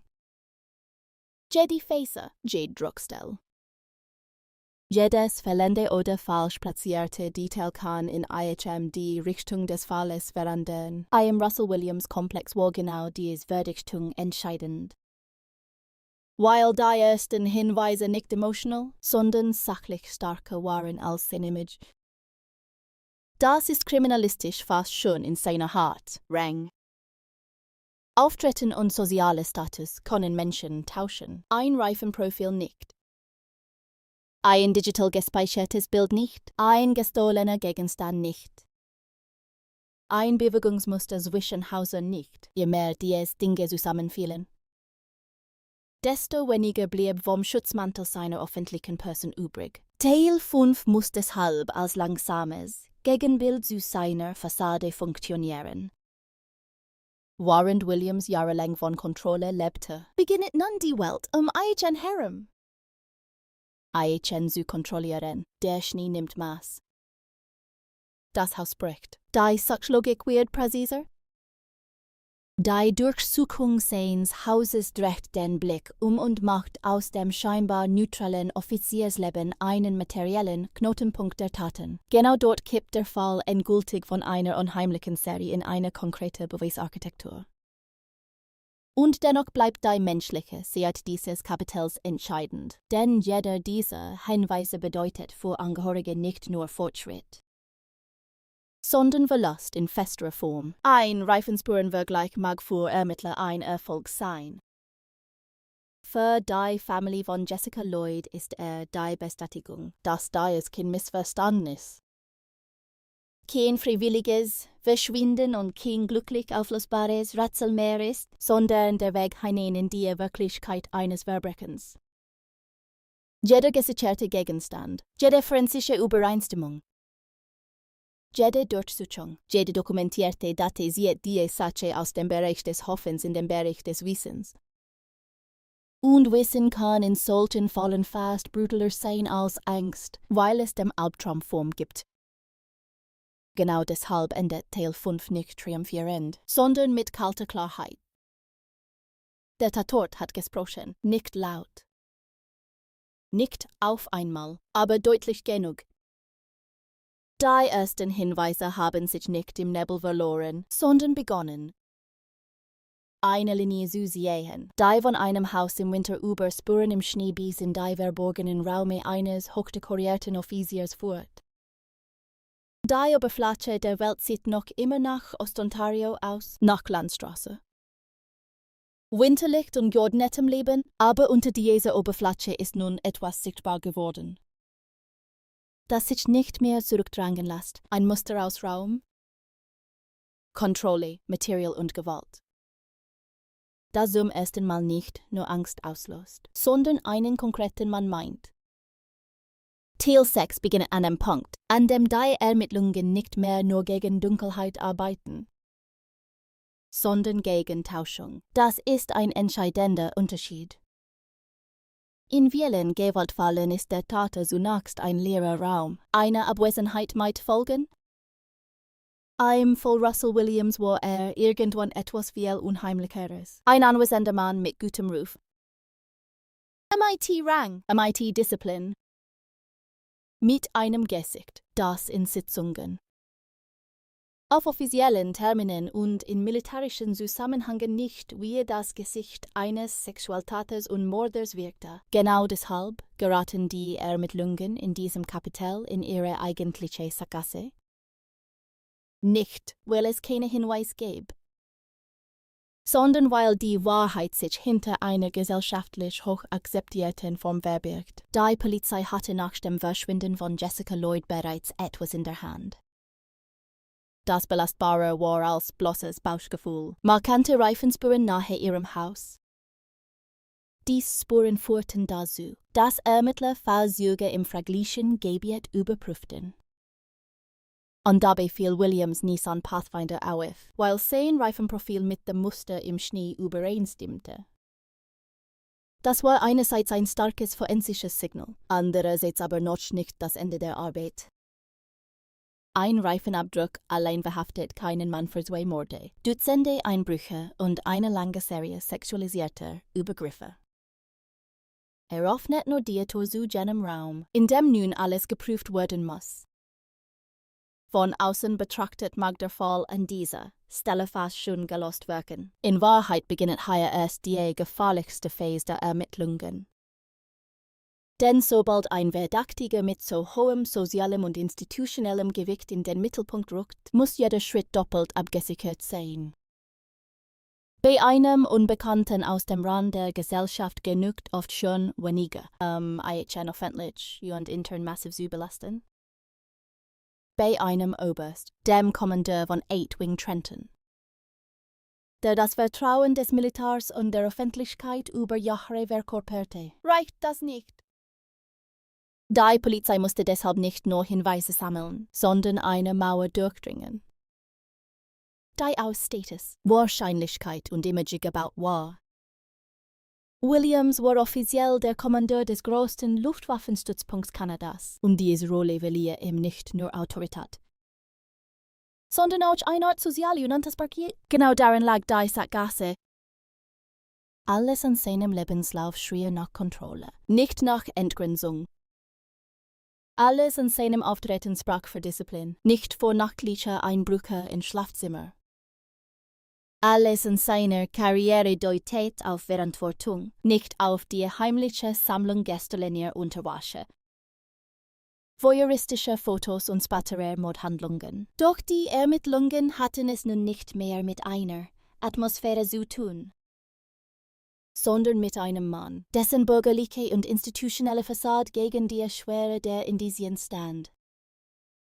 Zwischen diesen beiden Polen musste sich die Polizei jetzt bewegen, und das war nicht nur kriminalistisch schwierig, sondern psychologisch hoch aufgeladen. Denn je stärker der Verdacht gegen Williams wurde, desto unwirklicher musste er zunächst wirken. Ein Täterprofil, das eigentlich in ein anderes Bild passen wollte, stieß nun frontal gegen einen Offizier mit Karriere. Makellose Außendarstellung und tiefem Einbettungsgrad in eine hoch angesehene Institution. In solchen Momenten droht eine Ermittlung auf 2 Arten in die Irre zu laufen. Entweder sie hält zu lange an der Vorstellung fest, dass ein Mann dieses Formats nicht der Täter sein könne, oder sie kippt zu schnell in die Gewissheit. Gerät, weil die Fall so schockierend ist. Beides war gefährlich, deshalb musste die Polizei in jener Phase nüchtern bleiben. Obwohl der Fall alles andere als nüchtern war. Jeder Vergleich, jede Überprüfung, jede Bewegung Williams musste nun mit äußerster Präzision betrachtet werden. Wo war er wann? Welche Fahrzeuge nutzte er? Welche Strecken konnte plausibel gefahren sein? Welche Bezüge hatte zu den Opfern? Welche Überschneidungen gab es zwischen seinen dienstlichen oder privaten Routinen und den Tatzeiten? Welche Spuren ließen sich objektiv sichern? Statt nur psychologisch plausibel ersachen. Gerade das unterscheidet echte Durchbrüche von bloßen Verdachtsmomenten. Die Polizei durfte nicht bloß sagen, dieser Mann passt in erschreckender Weise in das Bild. Sie musste sagen, dass seine Anwesenheit, seine Bewegungen und sein Tatenmaterial mit dem Fall verwoben waren. Und hier wurde die Sackgasse besonders eng. Weil Williams selbst nicht getippt hatte, wo der Leichtfatigue in Wahrnehmungen zerfällt oder sich durch chaotisches Verhalten früh verrät. Alles, was über IHN später öffentlich wurde, spricht für kalte Planung, ritualisierte Kontrolle und ein enormes Maß an innerer Aufspaltung. Reuters berichtete, dass sich über Jahre in Hause schlich, Gegenstände stahl, Frauen auspackte und sich in der gestohlenen Kleidung fotografierte. Bevor die Gewalt in sexuelle Übergriffe und schließlich zwei Morde eskalierte. Ein solcher Täter lebt davon, dass sein Außenhaut stabil bleibt. Genau deshalb ist der Ermittlungsstillstand in Teil 6 nicht wirklich Stillstand, sondern ein Ringen die Frage, wie man einen hochkontrollierten Mann aus seiner kontrollierten Rolle herauslässt, ohne dabei den juristischen Boden zu verlieren. Gleichzeitig liefen die Ermittlungen auf einer zweiten Ebene gegen eine viel ältere Sackgasse. Gegen die Frage, wie viel der vorangegangenen Einbrüche, Fetischdelikte und Übergriffe man bereits früher hatte zusammenführen können, wenn nicht dieselbe gesellschaftliche Blindheit im Weg gestanden hatte. Williams war nicht erst mit den beiden Morden zu einem Täter geworden. Er hatte ein Muster. Er hatte über Jahre Häuser ausgespart, betreten und Privatraum verletzt. Diese Delikte lagen vor den Morden wie Dunkelvorstufen, wie ein inneres Leben der Enthemmung. Doch Serien von Einbrüchen, gerade wenn sie in ihrer unmittelbaren äußeren Form nicht zu Mord eskalieren, werden in der öffentlichen und manchmal auch institutionellen Wahrnehmung oft nicht mit der gleichen Dringlichkeit behandelt wie offensichtbare Gewaltverbrechen. Im Rückblick wirkt das wie eine weitere Sackgasse des Falls. Der Täter entwickelte sich. Steigerte sich. Und die Welt lange genug nur die Oberfläche gestohlener Objekte. Nicht die innere Richtung dieser Taten. Teil 6 muss deshalb auch den Gedanken zulassen, dass Ermittlungen immer mit der Vergangenheit ringen. Nicht nur mit der Frage, wer der Täter jetzt ist, sondern auch mit der quälenden Möglichkeit, welche Muster schon früher erkennbar gewesen waren, wenn der richtige Blick früher auf sie gefallen war. Doch als sich der Verdacht gegen Williams verdichtet, konnte die Polizei nicht im Konjunktiv arbeiten. Sie musste jetzt handeln. Ein wichtiger Schritt dabei war der Umgang mit seinem Fahrzeug.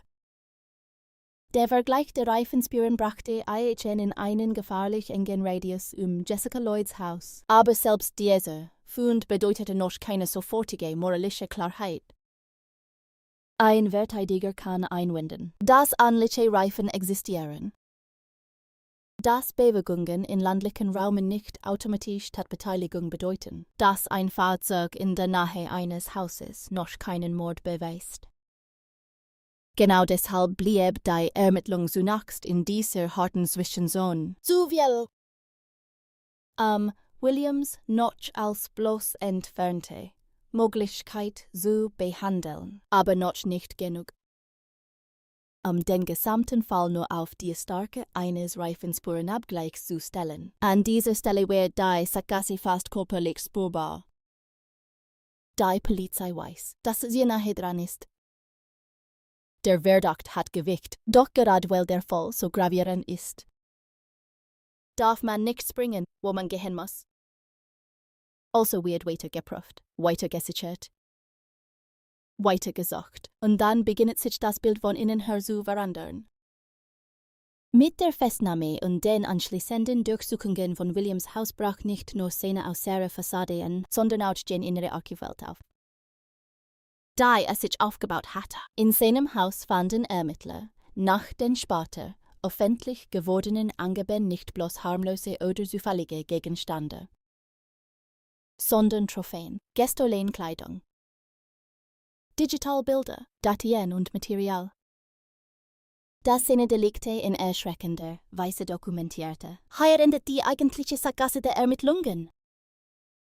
Aber noch nicht das Kapital ihres Schmerzes, denn was die Polizei nun findet, ist mehr als Beweismaterial. Es ist eine zweite, geheime Version seines Lebens, während draußen der Offizier, Pilot und Kommandeur existierte innen der Sammler.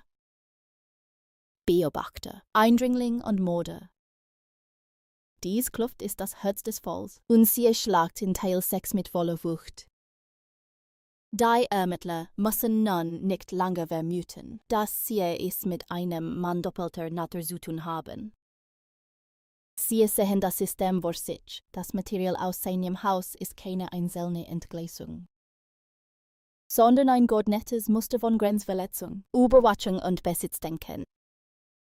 Und gerade weil es so geordnet war, muss es auf die Polizeibeamten besonders verstörend gewirkt haben. Chaos ist schrecklich, aber es hat wenigstens etwas Offenbares. Ordnung im Dienst des Bossen ist kalter, sie seht. Dass der Tate nicht in Momenten zusammenbrach, sondern sich in seinen Taten ein zweites verborgenes Regiment errichtet hat. Für die Ermittlungen war das der Punkt, an dem aus einer starken Verdachtslage ein fast erschütternd klares Bild wurde. Für die Öffentlichkeit aber war genau das der Augenblick, in dem der Fall endgültig aus dem Bereich des bloßen Schocks in den Bereich des unfassbaren Verrats überging. Denn nun war es nicht mehr nur denkbar, sondern sichtbar, dass ein hochrangiger Luftwaffenoffizier jahrelang ein sexuelles Raubsystem in privaten Häusern betrieben und schließlich 2 Frauen ermordet hatte. Reuters berichtete später auch über die formalen Schuldeingeständnisse in insgesamt 88 Anklagepunkten, darunter 2 Morde ersten Grades, sexuelle Übergriffe, forcible confinement und zahlreiche Einbrüche. Doch bevor die Gerechtigkeit in die Sprache des Gerichts übergeht, bleibt Teil 6 noch in der Sprache der Ermittlung. Und dort bedeutet der Fund solcher Materialien nicht nur Entlastung, sondern auch Bestätigung des schlimmsten Verdachts. Alles, was die Polizei nun in Händen hält, zwingt den Fall in eine andere Form. Ist nicht lange bloß offen, sondern in den Verknüpft. Die Opferfalle, die Einbrüche, die Trophäen, die Fotos, die Bewegungen des Fahrzeugs. Das Verhalten des Manns, alles beginnt sich gegenseitig zu stützen. Genau das ist der Moment, in dem die Sackgasse sich löst. Aber diese Lösung fühlt sich nicht leicht an, sie fühlt sich an wie das Öffnen einer Tür zu einem Raum, den man eigentlich nie betreten wollte. Für die Familien der Opfer ist diese Phase fast noch grausamer als die diffuse Ungewissheit zuvor. Denn diffuse Ungewissheit lässt an manchen Stellen noch Resthoffnung. Konkretes Beweismaterial tut das nicht. Es nimmt dem Fall die Nebelhaftigkeit, aber es gibt ihm zugleich eine Harte, die nicht mehr weichgeerdet werden kann. Das Auto, die Spuren, das Haus, die Dateien, die gestohlenen Dinge, die Verknüpfung. Alles zeigt nun in dieselbe Richtung. Und diese Richtung führt zu einem Mann, der nach außen vor Pflicht, Disziplin und Nationalwohlstand. Genau dort endet Teil 6. Nicht mit Erleichterung, sondern mit einem engen, kalten Gefühl von Unausweichlichkeit. Die Verdächtigen sind verschwunden. Die Sackgassen sind durchschritten. Die Ermittlungen haben ihren Mann. Aber was sie nun besitzen, ist nicht bloß eine Lösung, sondern der volle Beweis dafür, dass hinter einer makellosen Uniform ein Tate lebte. das sein Gewalt mit derselben Disziplin organisierte, mit der andere Verantwortung tragen. Der Durchbruch in diesem Fall kam nicht wie eine plötzliche Explosion, sondern wie das unaufhaltsam Susieren einer Schlinge. Da es sich aus kalter Sachlichkeit knüpfte, gerade das macht Teil 7 so eindringlich. Nach Wochen der Unsicherheit, nach der nervösen Verdichtung von Spuren, Fahrzeugdaten, Bewegungsprofilen und dem beklemmenden Gefühl, dass die Wahrheit sich in unmittelbarer Nähe befinden musste, begann sich die Ermittlung gegen Russell Williams auf eine Weise zu schließen, die nicht mehr nur beunruhigend, sondern endgültig war. Das Entscheidende an diesem Durchbruch ist, dass nicht aus einem emotionalen Zusammenbruch des Täters hervorging. Nicht aus Reue, nicht aus einem moralischen Ries, sondern aus der Präzision kriminalistischer Arbeit, Reifenmuster im Schnee, die zunächst nur wie kalte Abdrücke auf einer winterlichen Flasche wirkten, wurden zu einer Linie, die sich immer enger am Eichen zog. Die Polizei kontrollierte Fahrzeuge, verglich Spuren, prüfte Muster. Und schließlich fiel auf, dass die Reifenspuren an Jessica Lloyds Haus mit dem Nissan Pathfinder von Williams übereinstimmten. Damit war der Fall noch nicht gewonnen, aber zum ersten Mal bekam das namenlose Grauen einen festen Körper. Eine Adresse, ein Fahrzeug. Eine Person, deren Aussage wurde nicht lange stark genug war. Das Material gegen sie unsichtbar zu machen. In Wikipedia. Tipps. In Wikipedia. Wiki Russell _Williams _%28, criminal %29, Atom _source =sign ChatGPT. Kommen der Logik eines True Crime Falls ist genau das der Moment, in dem sich die Luft verandert. Vorher ist alles Suche, danach beginnt Eingrenzung. Und Eingrenzung erzeugt ihren eigenen Druck. Ermittler, die bis dahin auf mehrere Möglichkeiten schauen mussten, richten den Blick nun auf einen einzigen Mann. Akten, die vorher nebeneinander lagen, rutschen zusammen, Seiten. Wege, Delikte, Fotos, Einbrüche. Alles beginnt in dieselbe Richtung zu zeigen. Gleichzeitig steigt die Anspannung, weil mit jedem Schritt die Fallhöhe wächst. Wenn dieser Mann wirklich der Täter ist, dann ist der Fall nicht nur gelöst, sondern in einer Weise gelöst, die das öffentliche Vertrauen bis ins Mark erschüttern wird. Ein Oberst der kanadischen Luftwaffe, Kommandeur von 8 Wing Trenton, dekoriert, respektiert, geschniegelt im Auftreten, geschniegelt in der Sprache, geschniegelt bis in die kleinste Geste, wurde sich dann als Serieneindringling. Sexualtäter und Doppelmörder entpuppen. Das ist kein gewöhnlicher Durchbruch. Das ist die Zertrümmerung einer ganzen gesellschaftlichen Annahme darüber, wie das Böse aussieht. Die Polizei stand damit nicht bloß vor einem Verdächtigen, sondern vor einer